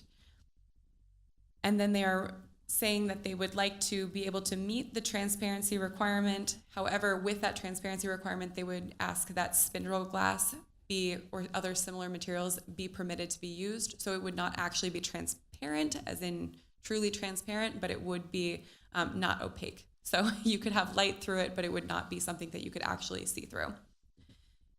They are saying that there are no standards which exist for the entries specifically as far as articulation goes within the corridor overlay, and they're saying that primary entries shall incorporate at least 3 architectural features. That is not specified as to what exact architectural features would be incorporated, but that typically means a tower element or some other canopy, something of that nature. And then the illumination levels, the base zoning district says 1 foot candle at the property line. They're saying it will be 0, and there are no specific standards for the fixture design. They're saying that within the 120-foot setback adjacent to that residential, they will ensure that it is fully shielded. So that has gone through all of these deviations, which were outlined in the staff report. For those of you listening, they are in the staff report, which is located on the city's website on the Agenda Center as well. So you can read these in greater depth there. And then I've got the duplicate site plan, so I could go back and forth should I need to. In order to establish a PD, there are requirements which have to be met. So one of the following items on the screen needs to be met in order to be able to establish a PD. In this case, the proposed development meets 3 of those criteria. The first is that this serves as a transition between seemingly incompatible land uses. You've got the residential on the east with the manufacturing and warehouse on the west side, so this is the parcel in between. The proposed development is for industrial employment center, and then the third is that the land is a such character that it's in the community's best interest to encourage high quality development through flexible design standards. In this case, should the applicant have come in with a base M1 zoning district with just M1 without any of these additional stipulations in place, it may be that some of those uses are not as compatible with the neighboring residential property, and so staff has found that this does meet the requirement to establish a PD, as it would be something that allows the staff to make recommendations, of course, the Planning and Zoning Commission to make recommendations, and council to make conditions that could be placed on this in the form of the deviations or stipulations with the planned development that could make for a better design in this transitional space. It is in line with the comprehensive plan, as this location is identified as a manufacturing or warehouse place type. The thoroughfare plan, it does have frontage along Main Street, which is a major thoroughfare with sufficient width. A full TA may be necessary to assess any proposed traffic and future infrastructure improvements which would be required for the development, and city and utilities are available along Main Street. So it meets the first and third, and it may meet the second. I know they're working towards that as well. The criteria, once you've established that you may create a planned development, the criteria to approve a planned development are in 2227 of our Unified Development Code. And in this case, the development meets all of the criteria except for the final one, which is specific to only residential planned developments. In this case, since there's not a residential component, it is not applicable to this application. The other one that has a slight stipulation on it is that the configuration of the site and the design plan are compatible with the existing and adjoining properties. Because of elevation change between this property and the adjacent properties, there will need to be fill that's brought into the site, and we want to ensure that we're not going to create suspicious berms on the sides of these properties where plantings can't survive, in order to be adjacent to the residential properties, and then up along Main Street as well. We don't want to run into an area where it is not a drainage ditch, but appears to be one because of the change in the elevation, which causes any of those street trees to be on a funny angle, and causes issues down the road with how the Main Street corridor will appear. So with that, the proposed PD meets 3 of the approval criteria in 2227, and a majority of the deviations proposed are to increase rather than to reduce the standards of our Unified Development Code, resulting in a higher level of design than would be possible through straight zoning. The PD restricts uses which could be possible if it were requested as a straight rezone, and staff recommends the approval with the following conditions. The first is that any swale along Main Street, which is 35, shall be no more than a 6-in-1 slope. and the slope of any landscape buffer swale adjacent to residentially zoned property shall be no more than 10:1, or a retaining wall be provided to reduce the impacts of the elevation change, since it could be some elevation change in those. Detention will be reviewed as a portion of the building permits, and so the detention is not the concern as much as the detention is not the concern of the slope that we are specifying so much as vanity is, I guess, the right one. So we want it to look as though it's not making a steep incline or a steep decline at any of the property lines, because the detention will be addressed otherwise. So it will have to be that there isn't runoff onto the adjacent properties when the drainage is reviewed for this. And this is in addition to that. We just want to make sure. So even if the drainage worked with a less than 1 or 10:1 slope, we would still propose that that be the maximum, so that they can have plantings in that area and not have a steep slope. And that ends staff report. Thank you, Catherine. That takes us to the applicant's presentation. State your name and address for the record, please.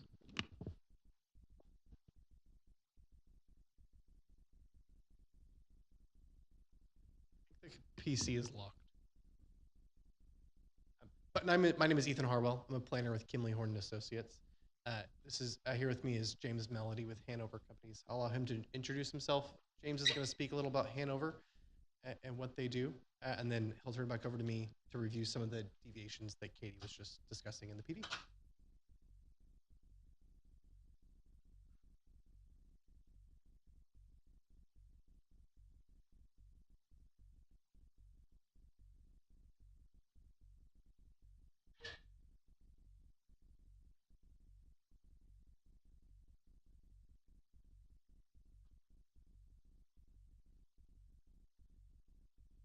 Thank you, Ethan.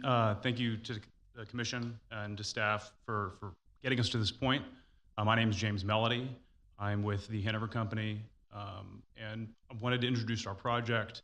I'll yield to Ethan momentarily, but wanted to give a bit of background about Hanover, which a lot of words on the page, but what they all accrue to is Hanover is an over 40-year-old development company based in Houston, Texas. I personally cover the state of Texas for our light industrial and warehouse business, with a special focus on Houston, obviously being our backyard and the greater Houston area. This is a project that we're very excited about, and being a family-owned company, we're proud to work with the communities within which we try to do business, and so we are just at a high level grateful for the opportunity today. Attaching a few images from some of our projects, we take great pride in having visually appealing and highly aesthetic projects. This is something that we've been happy to work through with staff. I think the renderings that you've seen are highly produced with significant glass facades and lots of architectural articulation. And this is the location of our property on the east side of North Main 35. And a small overview of what I think has already been covered in the presentation by staff, which is a summary of our joint workshop with our conformance to the future land use via the Pearland 2040 plan, among other mentions to roadway improvements and maintaining the quality aesthetic of North Main. So I'll yield to Ethan here. So to just briefly provide some context around the deviations we've requested, I would say these mainly fall into two camps. Some deviations are meant to apply conditions of the corridor overlay district to the specific type of industrial product that we're proposing here. This product does not always fit neatly into something like the corridor overlay district, which is usually intended for smaller buildings, or they're to provide enhancements along Main Street or to the residential there. So, starting in the top right-hand corner and working around clockwise, I'd just like to point out some of the site features that we're happy to include in the PD. That floodway there is the actual floodway as designated on the FEMA maps. So we will not be touching that site. As was mentioned, our 12% open space requirement excludes the floodway. If you include the floodway, total open space of our site exceeds code minimum. But we're just happy to agree to that condition as a way to preserve that floodway and not make worse flooding problems in the area. That setback there, as was mentioned, is being increased up to 120 feet. We've also proposed limitations there so that no dock doors face neighborhoods. There will be no light pollution adjacent to single-family homes.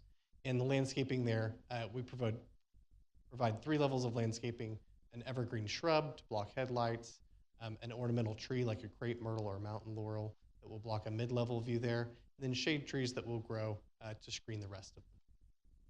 To the south, we do anticipate those other parcels that are zoned GC to develop with other similar uses, but they may be more consumer-oriented. We do have that drive aisle there. We propose some additional screening along there to buffer to our neighbors to the south.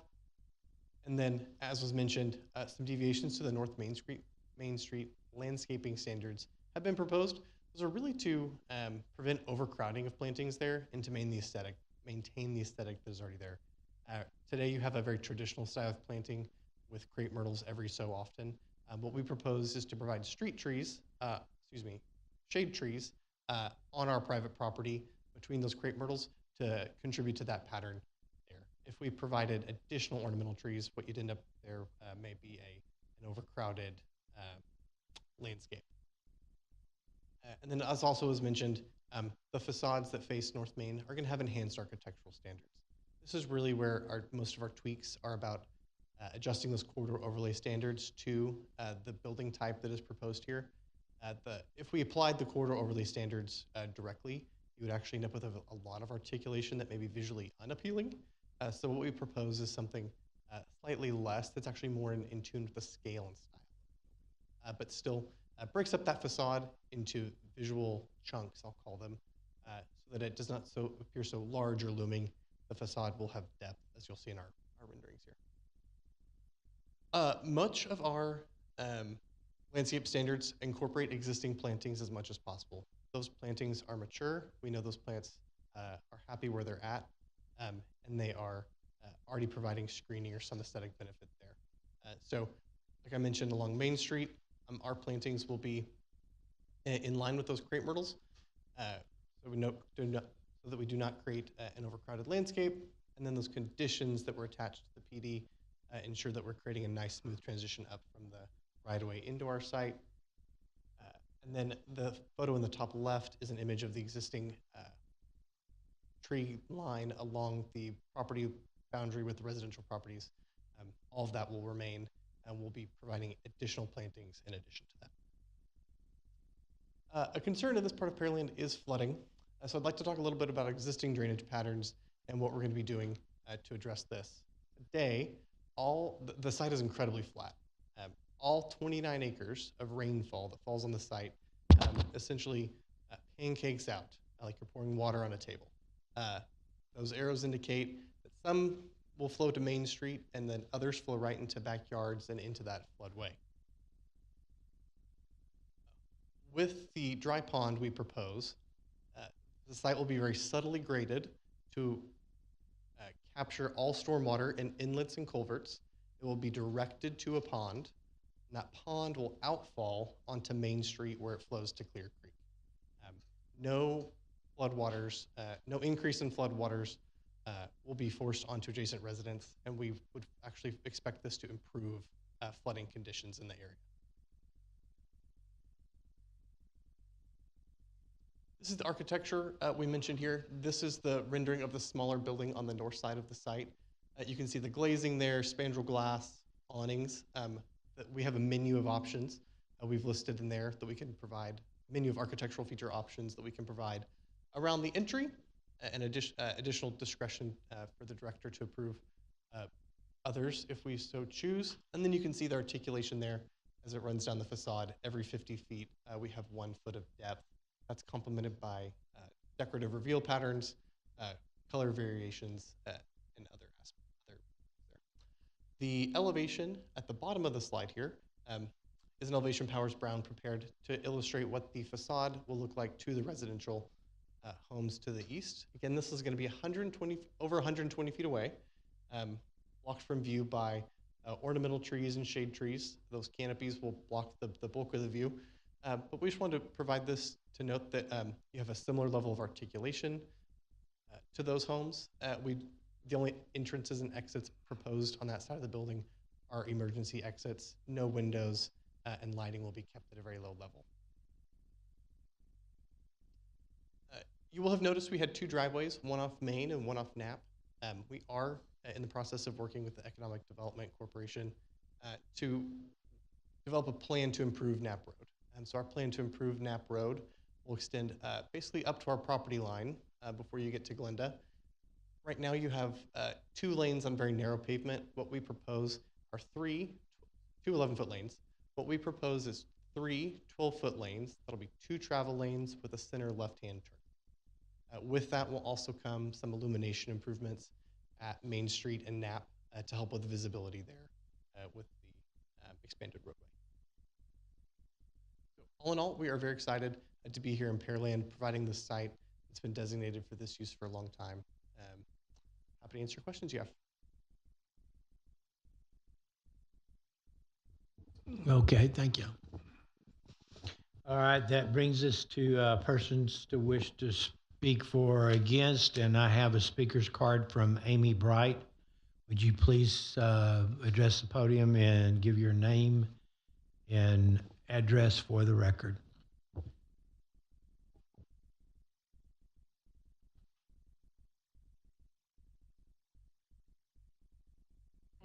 Hello, sorry. It's my first time doing this, but my name's Amy Bright, and I own Diamond Bolt. I'm at 3831 Knapp Road. I'm the person they came to and tried to buy the driveway from. I have a lot of concerns with this, terrified. In fact, to be honest with you, we are in fact in a flood zone already. We are required to carry flood insurance for the remainder of what we owe on our building. And the houses behind us, we're part of the program that hires students from the high school as their work-study program. Several of them lived back there and lost their homes during the last flood. So I worry for them too. However, my first concern is about drainage. We're worried about the roof line to the southern boundary. With their development being built up so much, inevitably overflow will end up on our property, an already flooded zone prone area. Our second concern is about zoning. The property is currently zoned as GC for general commercial. Their submission to planning and zoning compares the PD with development to M1, not GC. And our third concern is about traffic flow on Knapp Road and the concern for the deterioration of Knapp Road. If you look at the other side of 35, you can see a prime example of what it looks like from the big trucks and loads that they explained to us would be coming through, that they told us would be coming across. Additionally, the traffic light is already a problem, and most people know and have known you will sit at that traffic light for a minimum of 4 minutes. If one 18-wheeler is there and I have a customer behind them, I will lose that customer. Customers such as Exxon, Lyndale, Lubrizol, Shell, that's the people I deal with. And it's already hard enough as a woman in this industry. Not that that should be biased of your decision. It's just part of my concern. And there's no plan to make that any better. They say a 3-lane road. There's no room for a 3-lane road. Y'all just paid to have a 6-foot sidewalk put across the street, unless y'all are gonna tear that up or take my parking lot. So those are my actual concerns, fears, and what I lose sleep over every night now. I hope I did this right, but I'm not sure. And I'm not sure, last but not least, there is a church and a school within 20 feet of this. Buses stop there several times every morning. But children, you have to stop for, and I just don't think that's the proper place in a neighborhood for 18-wheelers. But again, that's my opinion. Okay, thank you, ma'am. Thank you. All right. Anyone else wishing to speak for or against this project? Okay, sir. You're going to have to fill out a green sheet when you get through. And state your name and address for the record. First of all, thank you for giving me an opportunity to speak. My name is Victor King. I live on the street directly behind where this proposed change is the reason why we're here. I've lived in Pearland almost 26 years. When I came here, and I was a general contractor on my own home, I came to get my permits. Came down here to upstairs, I believe, up here. They said I had the 4th highest lot in the neighborhood. I wasn't in the flood zone. I still built my house up a foot above the street. Guess what happened? 9 inches of water in my house. I wasn't even in the flood zone. Now it's changed. He said they're going to have the runoff run into Clear Creek. You know where that water came from? It come up from the low end of Glenda Street right into my house. I was the second to the last house to flood. All my neighbors had vacated. 3 of them died. The elderly died that day they left their home of heart attack. I'm like the 3rd individual of the elderly that are still there. All the 3 of the families there, they died because of the flooding. And so you talk about tractor trailers.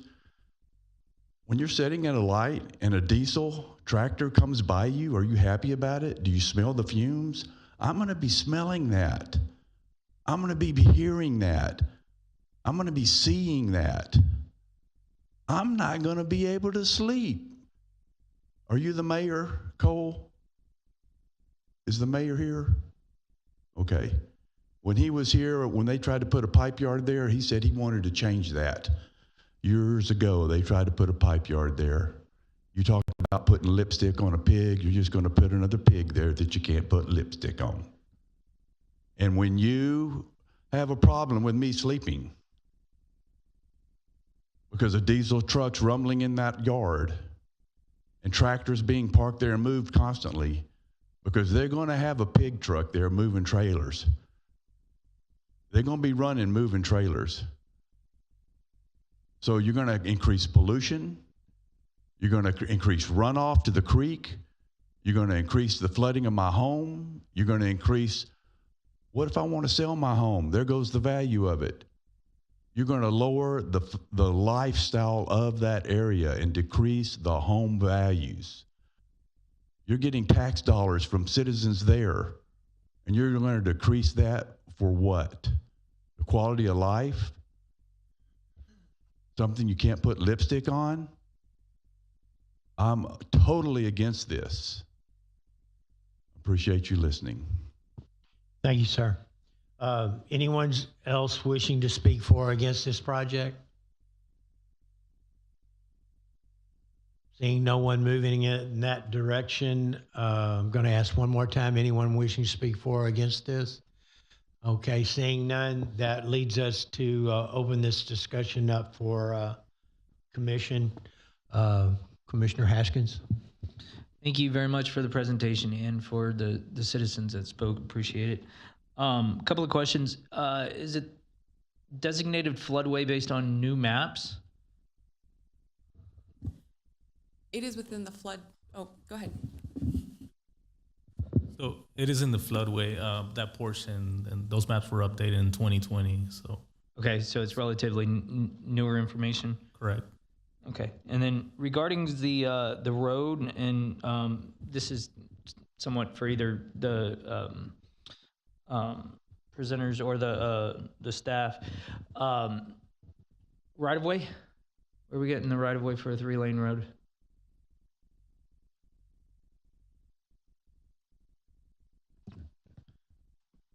Anyone?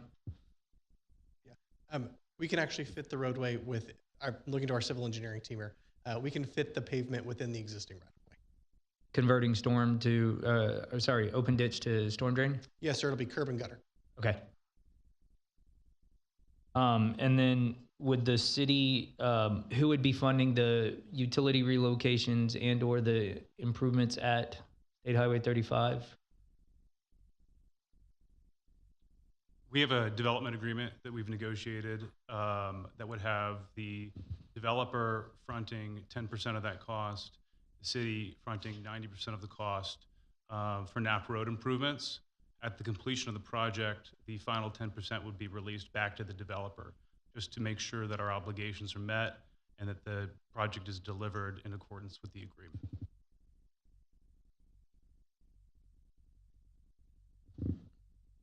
Okay.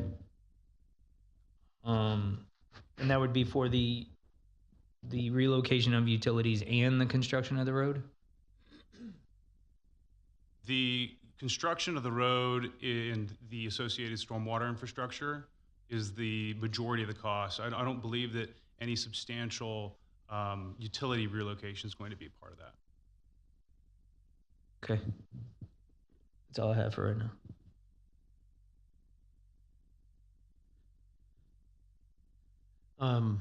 I really don't have a lot to say. I'm assuming some of the framework that you just mentioned, the agreement you mentioned with the city was with the EDC.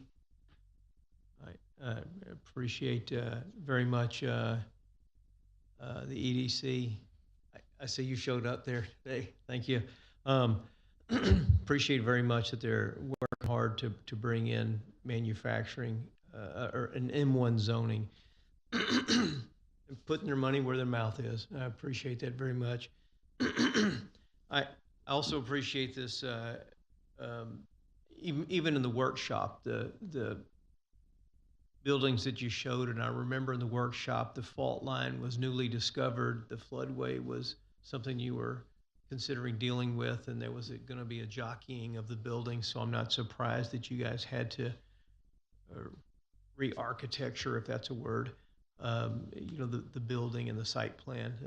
It's a good job that y'all did. Quite a large detention area for the amount of usable acreage. You had to get creative, and I think that's what we're seeing in Pearland, and I think we've seen some of it already tonight, that infill parcels, we're kind of down to that in this town. You have to get creative, and you have to go through the system, and it gets a little cumbersome, but I appreciate you guys going through that. I do hear the citizen complaints, and I hope that 120 feet of buffering is sufficient for those neighbors. I want to say that's the largest buffer that I've seen since I've been sitting in this chair, and that's been quite a long time. So I appreciate very much the buffering. Would love to see a masonry wall, but that 120 feet is exceptional. So I'll leave it there. Okay, engineering, is it possible you guys can pull up the floodplain map?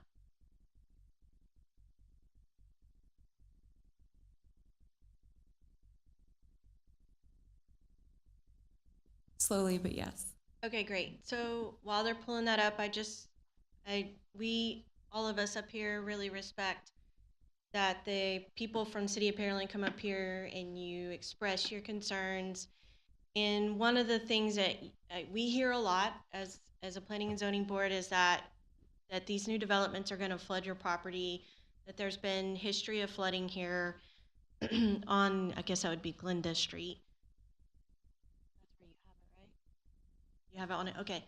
So, but that's actually, okay, so that's Pearland, but if you look at the FEMA map, and that's not really clearly showing the floodway, but if you look at the FEMA map, like if you went to FEMA's website, what you would see is that almost all of this neighborhood that's behind it is in the floodway.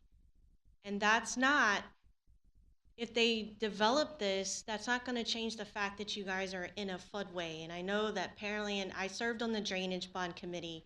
We know that there's these issues going on with Clear Creek and neighborhoods that were built a long time ago that are in the floodway. There we go. You're going to draw it in. And not only that, to add to it, you know, you have ditch lined roads that may be under capacity. Your homes, the finished floors are way below where they need to be. And it's just unfortunate. And we hate that that's happened to people in the community. But when they develop this site, they're not allowed to run their stormwater to your neighborhoods. They have to detain it. And they're already losing land from floodway, from the detention. And if I remember, the stormwater is outfall into 35, correct? So they're not even routing their stormwater back to your neighborhood whatsoever. So they're going, I mean, I know this is a huge concern, and I want you guys to know that this is not going to impact your homes in that manner, that they're going to have to take care of detain. They're definitely going to have to detain. And that your flooding issues in your neighborhood are not related to this and will not be related to this. And then, let's see, I have other concerns. Somebody was concerned about the truck trailers movement at night. Can you verify? I don't think you guys are planning on having 24/7 operations. No, I'm sorry. I'm asking the developer. We still are yet to identify users here, but I'll tell you that these rear load type buildings, as compared to a very large cross dock building, do not generally attract warehouse distribution type users like an Amazon or a FedEx. Those are the folks that are moving trucks and trailers all night. Tenants here are most likely to operate within business hours. Okay. Thank you for clarifying that. And then, so the roof drainage, I've heard that comment before, but I mean, I work in civil engineering and as well, and we typically tie in our roof drains into the storm sewer system, so the water just cannot freely run off onto the ground. And I just want to confirm that's what y'all are planning to do. That's correct. All of the roof, the water that falls to the roofs will flow toward the truck court and then into inlets that go directly into the detention pond, so that water is managed and controlled. Very good. Thank you for confirming that. So, because I know that was a concern, and if we can help address some of those concerns with residents here tonight, that's like really important to us here as the Planning and Zoning Board. The other thing that I just want to verify is that there were some conditions tied to this, and I mean, we're really kind of voting for the land, and you guys haven't 100% graded this site. Is the 10-to-1 in the landscape? Yeah, there we go. I think it was 10-to-1 or a retaining wall, 6 foot. I mean, why minimum 6 foot height? I guess I'm just not following why we would put that condition on there at this point. If they haven't completely graded the site, I mean, it seems like I mean, I don't know how far you guys have gotten into it. What's your difference in your elevation to your natural ground, or where you're bringing up the dirt? Is this an issue for you guys? No. Based on our preliminary engineering, to raise the site up where our finished floor elevations are 1 foot above base flood, these would not be an issue. They're not an issue. Okay, that's what I just want to make sure that we don't, before you all preliminary design this doesn't cause issues. So other than that, I think I think I just want to say that Pearland has really wanted more products of this nature, and one of the reasons is because, you know, City of Pearland has bills too. We have infrastructure, we have to pay for improvements. People don't want their homes, property taxes to go up. So developments like this actually help bring tax revenue to our city to help pay the bills that Pearland has and that our community has to continue to make it, you know, better for our community. So I'm highly in favor of this. I think this makes sense at this location, and so I'm in support of it. Thank you, gentlemen, for coming up tonight and meeting with us. One of the things that is key to me is your inlets, the outlets of transportation. If you don't have egress and do not have entrance from the off-roads, you're going to cause traffic jams coming from the main thoroughfare. And I really appreciate what you're doing with Knapp Road. Traveled down that road, went into the neighborhood, and also I believe there's an easement, utility easement between your property and the back of their property. Is that calculated in the 120 feet, that easement, or the utility easement, or is that in addition to the utility easement? Any easements would be within the 120. In the 120, okay. Thank you, that's all I have. Okay, one more comment, so sorry. I just want to say that any improvement to Knapp Road where they're going to come in and put curb and gutter, they're actually going to improve the conveyance of stormwater, and that's actually going to help everybody on that road by doing that. So I think that we should be in favor of any improvements, whether the developer's fronting the cost of it or City of Pearland's doing it. I think that's just going to help all the developments on that site as far as conveying stormwater, because I feel like those ditches have been there a very long time and they're probably not up to their latest rainfall data. So that's my last comment, promise.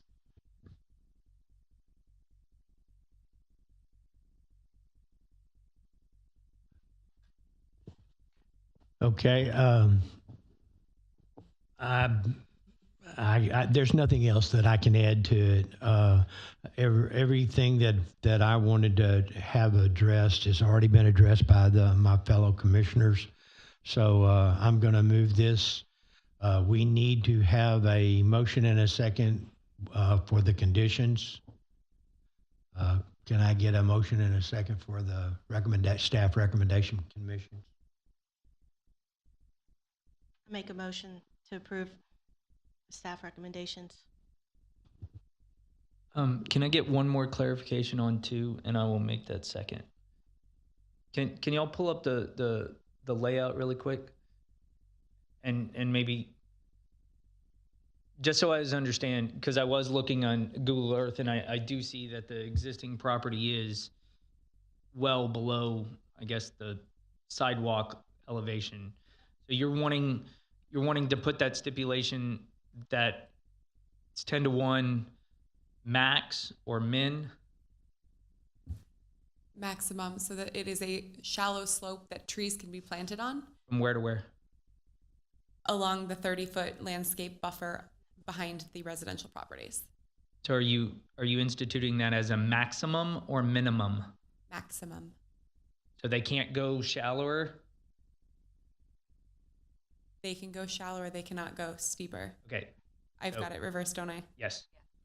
Thank you so much for your clarification. No problem. And then the other one was a 6-to-1 minimum where? Along Main Street. Okay, so they have to be 6-to-1 minimum from existing to either up or down, whichever base elevation tends to be. And y'all are okay with that minimum? So y'all can go 20-to-1 if y'all want. We're just reestablishing that. Correct. The intent is so that plantings can survive within that area without it being the appearance of a harsh incline. Right, because right now the trees are kind of on a 3, 4, maybe 5-to-1 right off the sidewalk off 35. Right. Okay, so if we can make those edits, and I'll second it with those edits of 10-to-1 minimum and 6-to-1 minimum, if that's okay. Or do we need to go around I again? would start the amendment over so that the initial motion to amend and what you are seconding are the same thing. Okay. Do you want to? Yes, I approve that change. Oh, pull mine? Oh, We okay, haven't yes. approved it yet. Then I make a motion. Katie, what do we need to back do up. as far as that's concerned? Just withdraw. Essentially, what I would suggest is for you to clarify your motion to amend to make sure that everyone understands the rise over run slope that you're requesting as the amendment. And then with that clarification, I think that was what you said you would be willing to second. You want to go ahead and change that in there real quick? She has. Can you Item make number that- 1 needs to read no less than.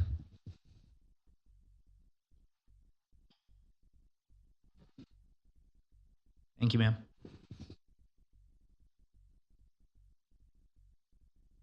So just to clarify, is this the language that you?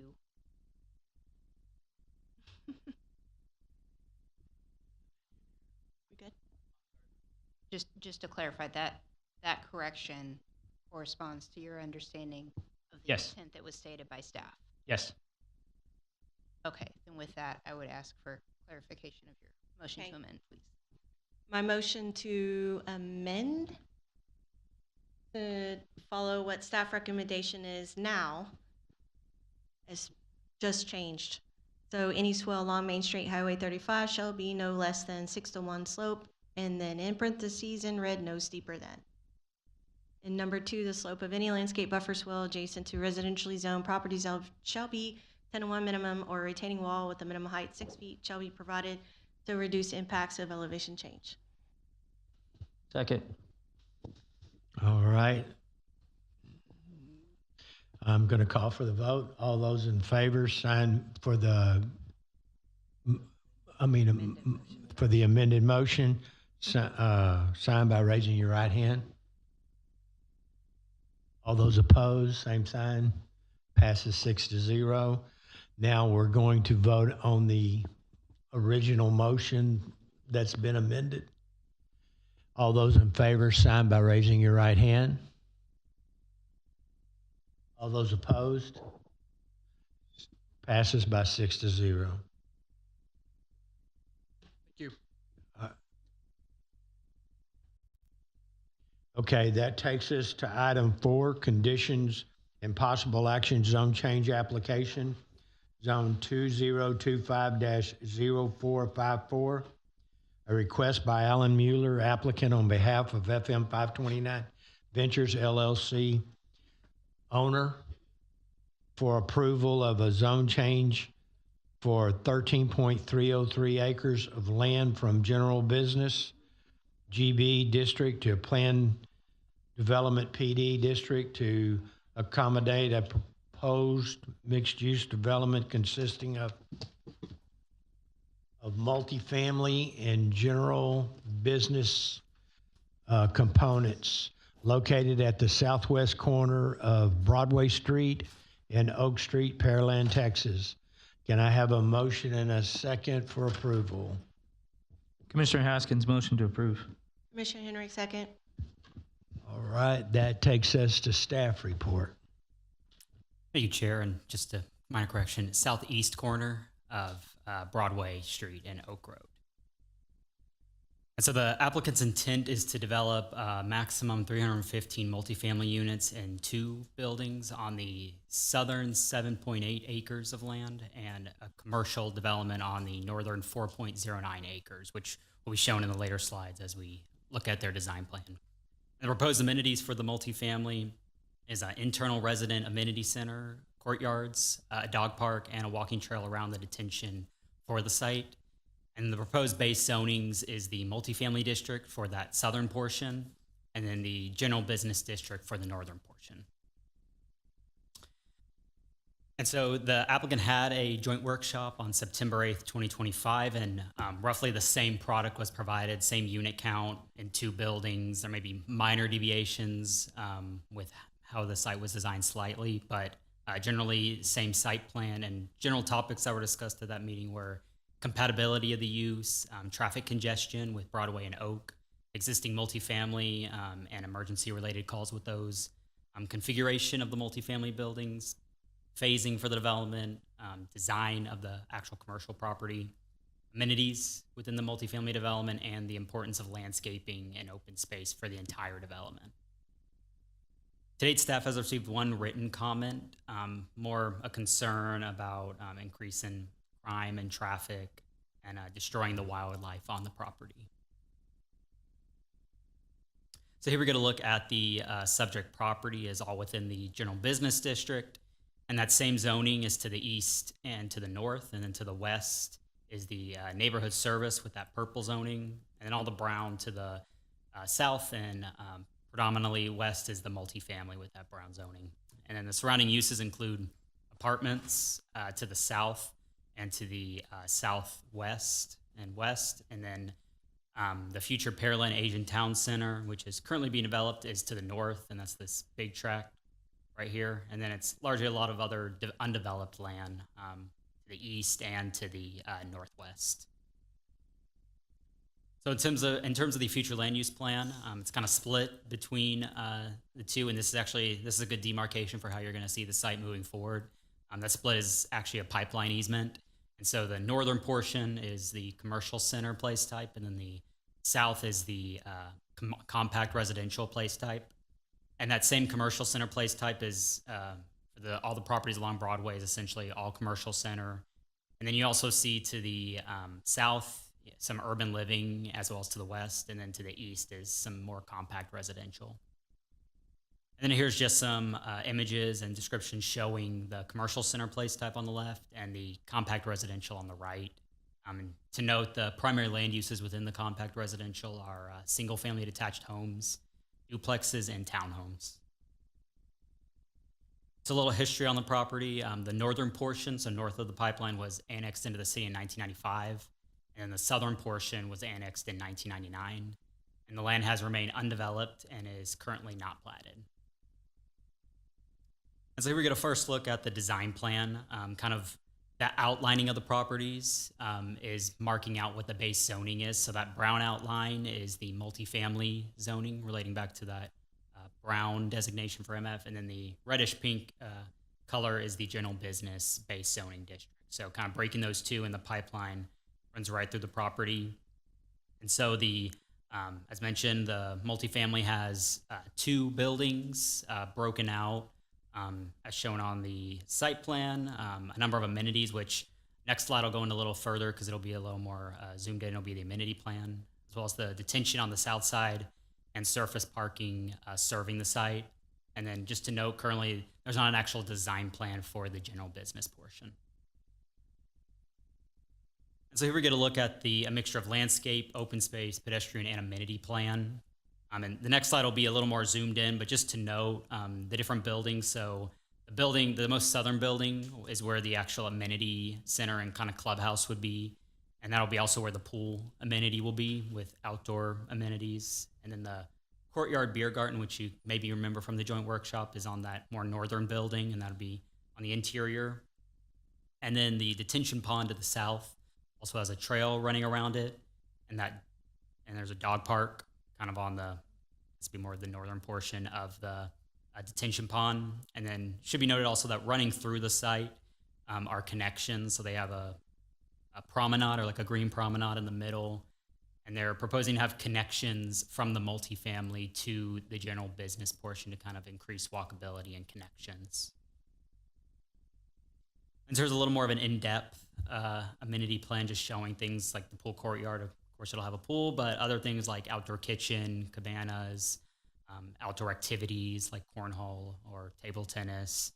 And the courtyard beer garden is kind of same concept, but it has more of a lawn area, but then has outdoor kitchen with lighted areas and landscaped areas. And then the Green Bridge Promenade is something that kind of connects the two buildings together, additionally landscaped with outdoor activities.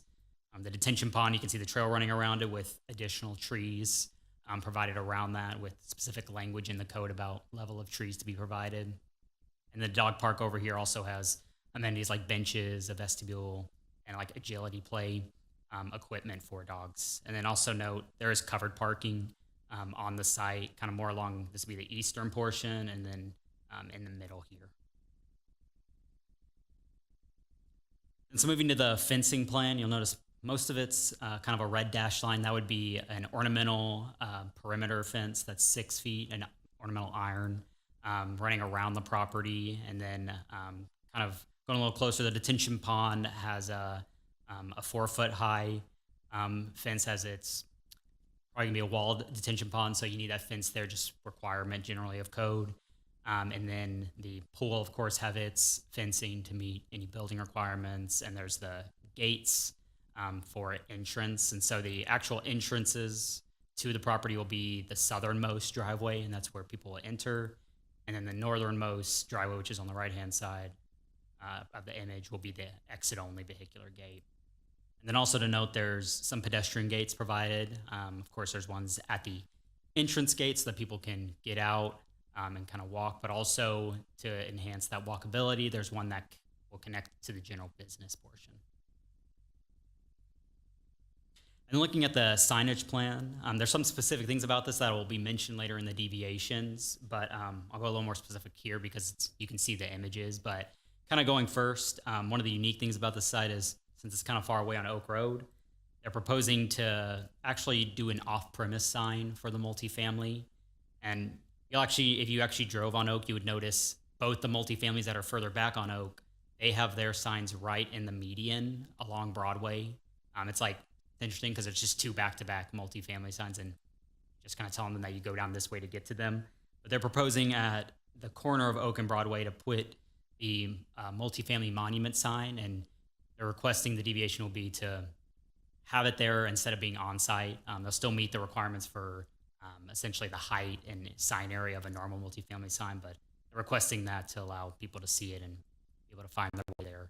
And then just to note, they're proposing one general business multi-tenant sign, and they have specific requirements for spacing so that you don't get a multifamily sign and then a sign right after it. So kind of taking into consideration that the deviation creates an interesting situation where you don't want to have two signs right back to back and they're kind of battling each other. And then kind of to note on the main buildings, number 3 right here on the northernmost building is a multifamily blade sign, and that relates to this bottom image first. It's more of a, instead of being more of a smaller horizontal sign, it's a vertical sign.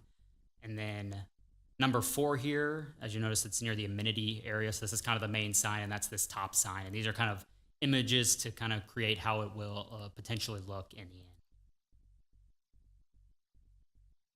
Then here we get a look at the elevations. On the right is kind of the materials to be used: brick veneer, hardy siding, board and batten, and hardy panel. And the PD actually has specific percentages for each of these in the actual text of the PD.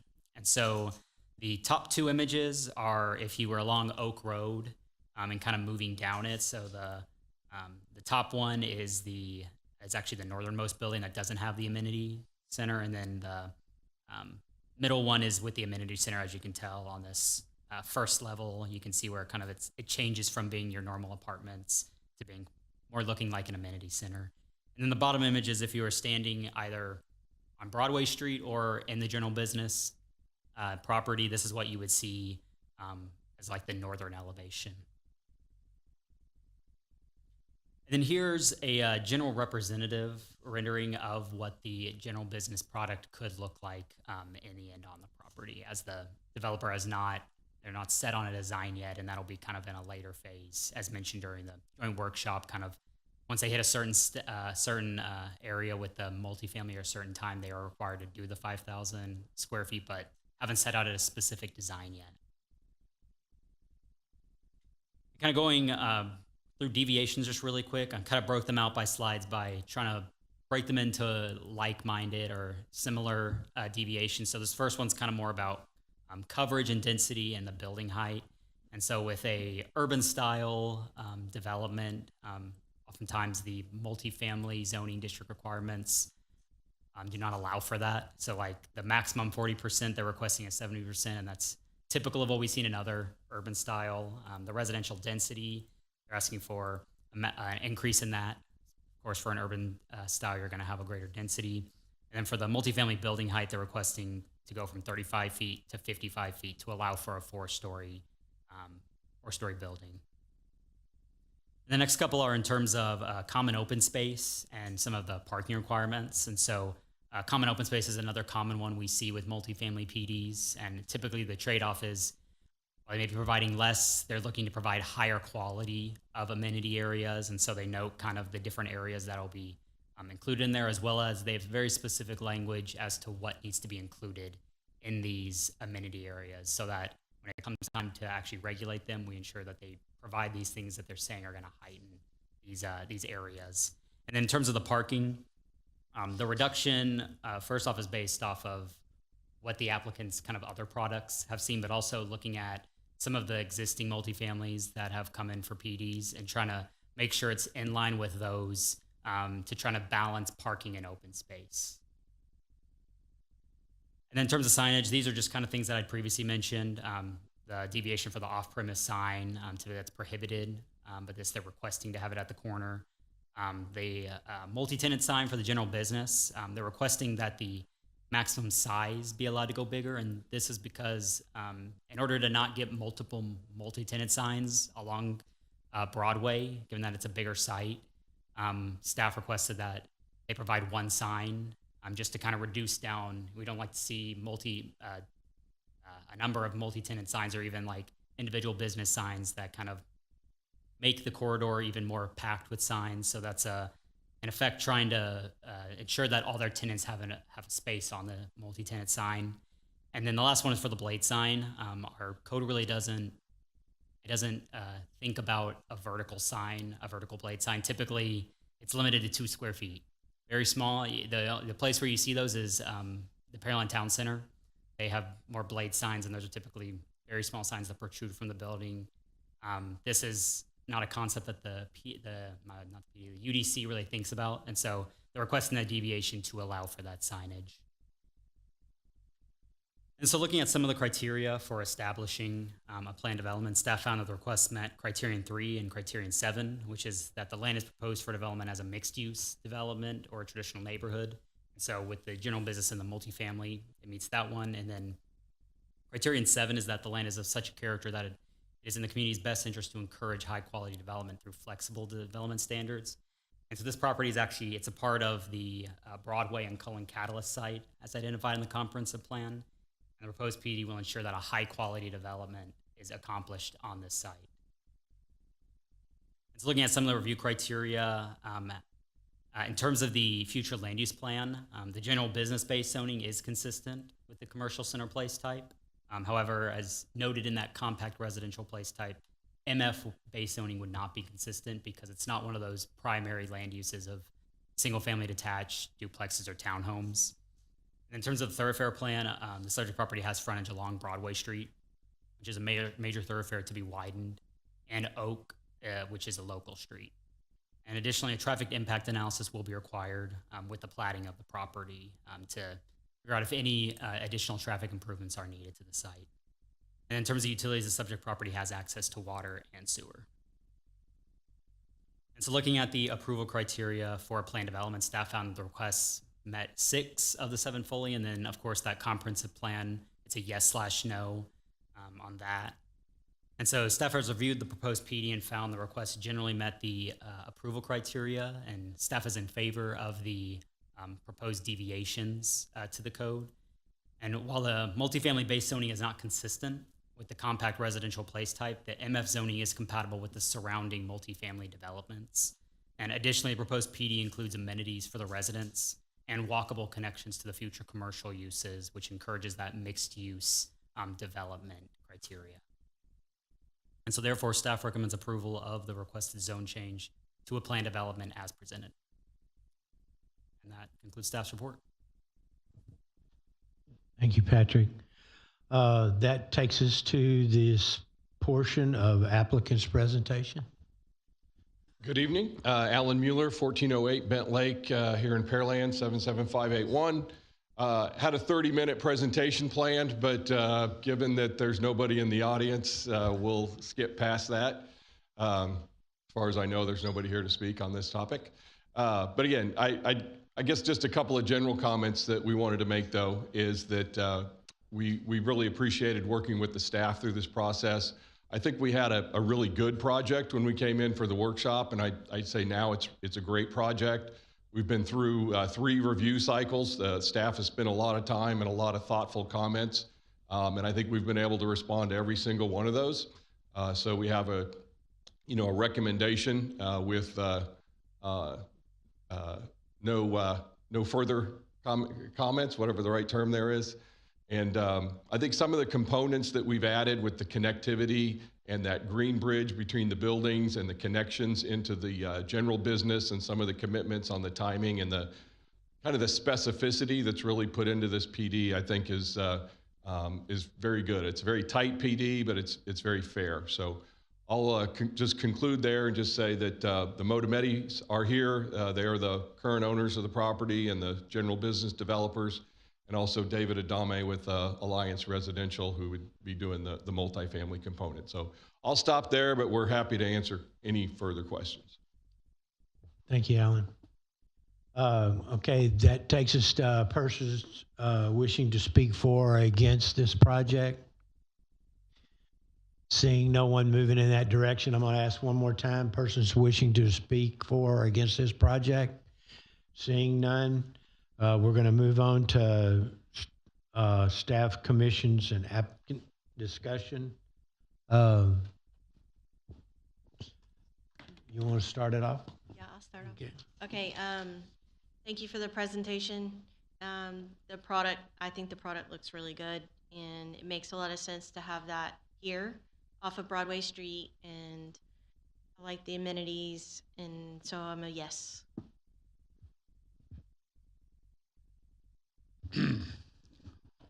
Wonderful project. One question though. I see that you have 463 total parking.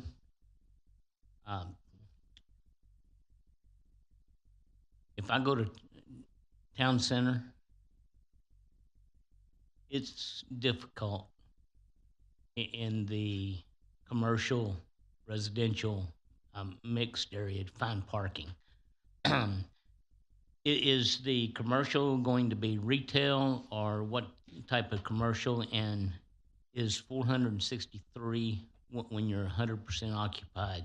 A couple of things, and I'll ask Nick to join me if he wants to clarify. But first of all, the parking number that's specified there is specifically for the multifamily component. So when the GB develops, it will have its additional parking, based off of the uses that are there. But really the intent there is that these are going to be kind of locally serving, businesses, really trying to point towards, cafes and local services, coffee shops, those sorts of things. Certainly there could be some sort of, retail there, but if you look around the area and especially across the street, there is a whole lot of, competing retail. So what the Modametis are really aiming towards is sort of those types of services that are going to cater to the residents there and encourage that interaction with the residential area. Okay, thank you. That's the only question I have. A great product, I'm a yes. Great presentation. I like the updates that you guys have made to it, and I'm definitely in favor for it.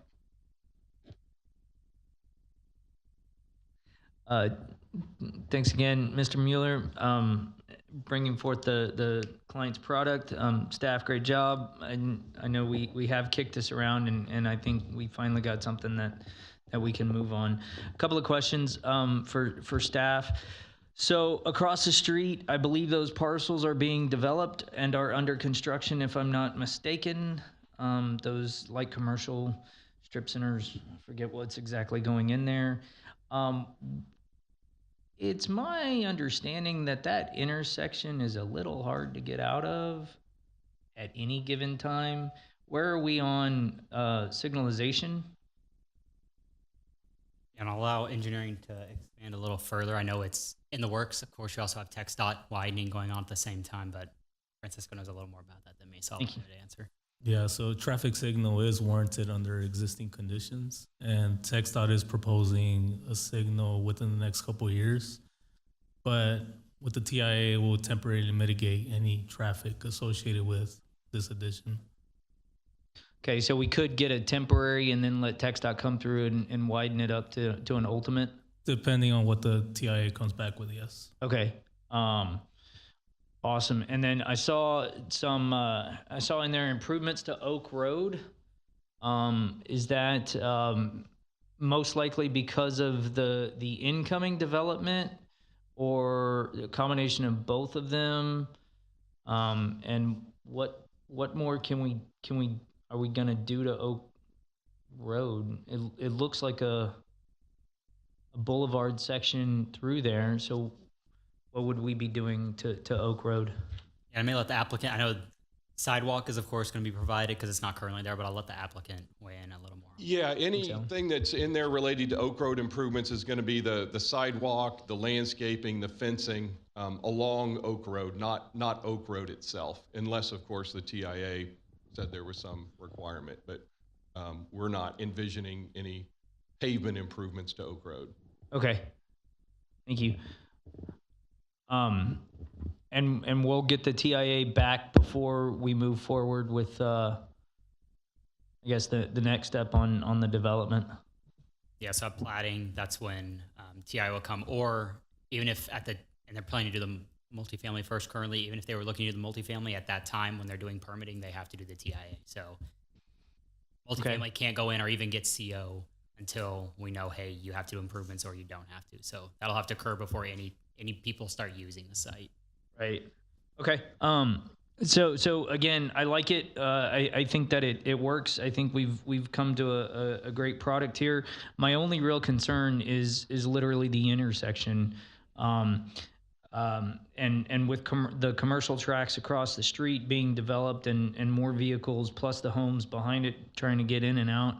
I worry that without intersection control and traffic control with at least a temporary signal, we're only compounding exponentially this problem of egress out of these or from this from Oak Road on either side. Is there a stipulation that we can put to have a temporary signalization in with the opening of this development? I think that's going to come with the results of the traffic study. Okay, as long as it's solidified by the TIA, of course. Right. Okay. And I could just add, I think we're probably mentally prepared that that's a likelihood, so it would not be a surprise if the TIA. I honestly can't see that it's not. If it's already warranted and we're adding this much, I can't see that it won't be, Alan. Thank you. I think I said this in the workshop. You know, if I had 5 sites to pick in Pearland for multifamily, this would have been one of them. So hats off to you guys for making that closer to reality here. Bless you, or somebody. Ghost. Oh, good to see him back there. So I think the site fits. Multifamily, if you look at the surrounding uses, I mean, everything around that big old lake is multifamily, pretty much. I was wondering, just out of curiosity, if you're able to utilize that drainage channel. Is that where the outfall's going? Yeah, so you may recall that the Motometti secured the rights to access Oak Road, which is a private street. And so that, as part of that access right, they gained access to the drainage outfall. And so the detention there's not enough detention capacity in that big lake to take it. And so the detention has to be on site, which is why we have the detention pond on site.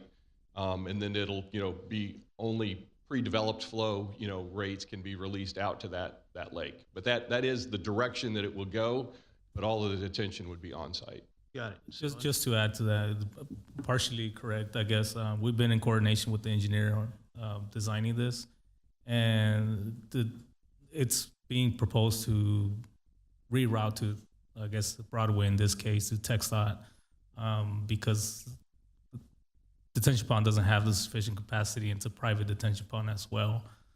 I think that's the sanitary sewers going north. It's actually both sanitary and storm. Yes, sir. Didn't mean to cause turmoil there, but the signage deviations that were requested, especially along right there at Oak Road and or at that hard corner of the GB site, I tend to look at that more as a directional sign, getting people to turn in the correct location. So I don't have a problem with that at all. And as well, those blade signs, same thing. I was part of an office condo complex in Shadow Creek, and we suffered because there weren't directional signs available in the UDC at the time. And so I think the entire complex suffered until actually when Town Center came in and we started utilizing that term, directional signage within the site and allowing it, it made a lot of sense. So I appreciate staff working, in that vein. As for parking, I'd trade extra parking for open space anytime. And I appreciate, again, the staff making that consideration as well. If their business doesn't have enough parking, and I'm saying business, the multifamily project doesn't have enough parking, with the internet today and the reviews that go out, it's going to harm them. So I'm sure they're going to get the right parking for the right amount of spaces. So I'd rather leave that to market. They know what they need, and I appreciate staff working with that and coming up with that reduction.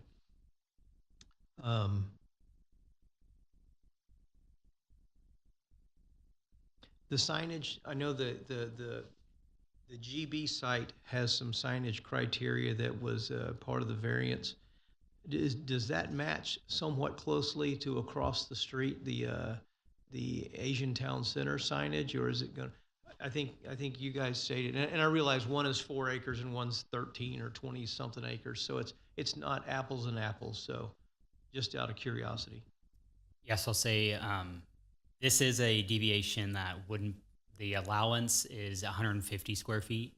I'd say the difference with Pearland Asian Town is that just to the north, they have a much greater frontage. So I believe they may have multiple, because they have way more. They probably have way more. They just have way more space for general business tenants, but they are allowed to they have a longer frontage. Whereas this one doesn't exactly have the frontage to get multiple signs because we have certain spacing for those multi-tenant signs. Sure. No, that's a great answer. Again, well thought out. Great presentation. I'm glad you guys all worked together, and I think what we got here is a really good product we can hang our hat on. Thanks. Alan, as usual, great job. I'm going to call for the vote. All those in favor sign by raising your right hand. All those opposed, same sign. Passes 6-0.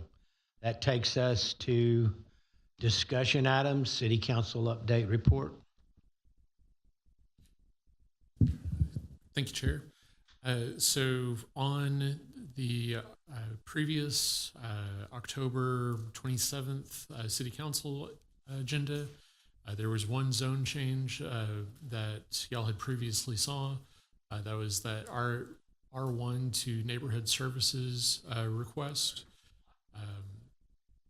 That ended up getting a full denial by council at 0 to 7.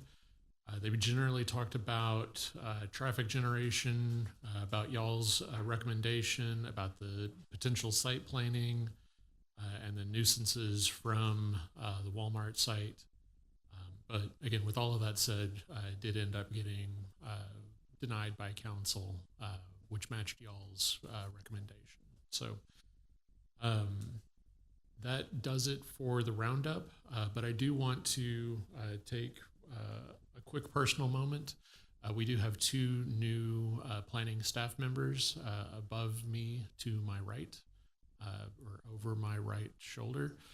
So Will and Aria are 2 new planner ones for community development. Very proud to have new life within the staff and to be getting them up to speed. Y'all probably saw them in a past meeting, kind of hanging out, listening to things, and then anticipate getting them their first couple cases here pretty soon. So with all kindness and respect. Enjoy them, bring them into the fold, and treat them like you would do the rest of everyone else. Make sure you give them the easy ones to start, okay? No. I think both Katie and Patrick would like to give them the hard ones and just push them into the deep end. Going to say there is no easy ones anymore. Welcome to the city. I did have the pleasure of meeting Aria by phone. I called and asked a question that was a crazy question, and I actually came up to had to do my swearing in. Unfortunately, I'm in for another 3 years. Sorry, guys. And so I thought, well, I'm here. Let me walk over there and say hello and introduce myself and ask her, if she's got any information. And I ran into Martin at the vending machine, and so Martin and I had a 10-minute discussion, and so I didn't get to go see Aria, but welcome both. And you got some good talent, next to you. So they're very good, all of them. I think for the entire commission, we welcome y'all. All right, that takes us to City Council and P&Z Joint Workshop, November the 17th, 2025. We also have our next P&Z regular meeting, November 17th, 2025. I hope that everybody can be in attendance. Anybody? Okay, we have one that we know won't be there. All right. Do we have another one starting by then? Do we have another P&Z council person starting by then? Well, I don't know. By then we'll have another one starting. So, all righty. That brings us to 9:17, and I'm going to adjourn this meeting.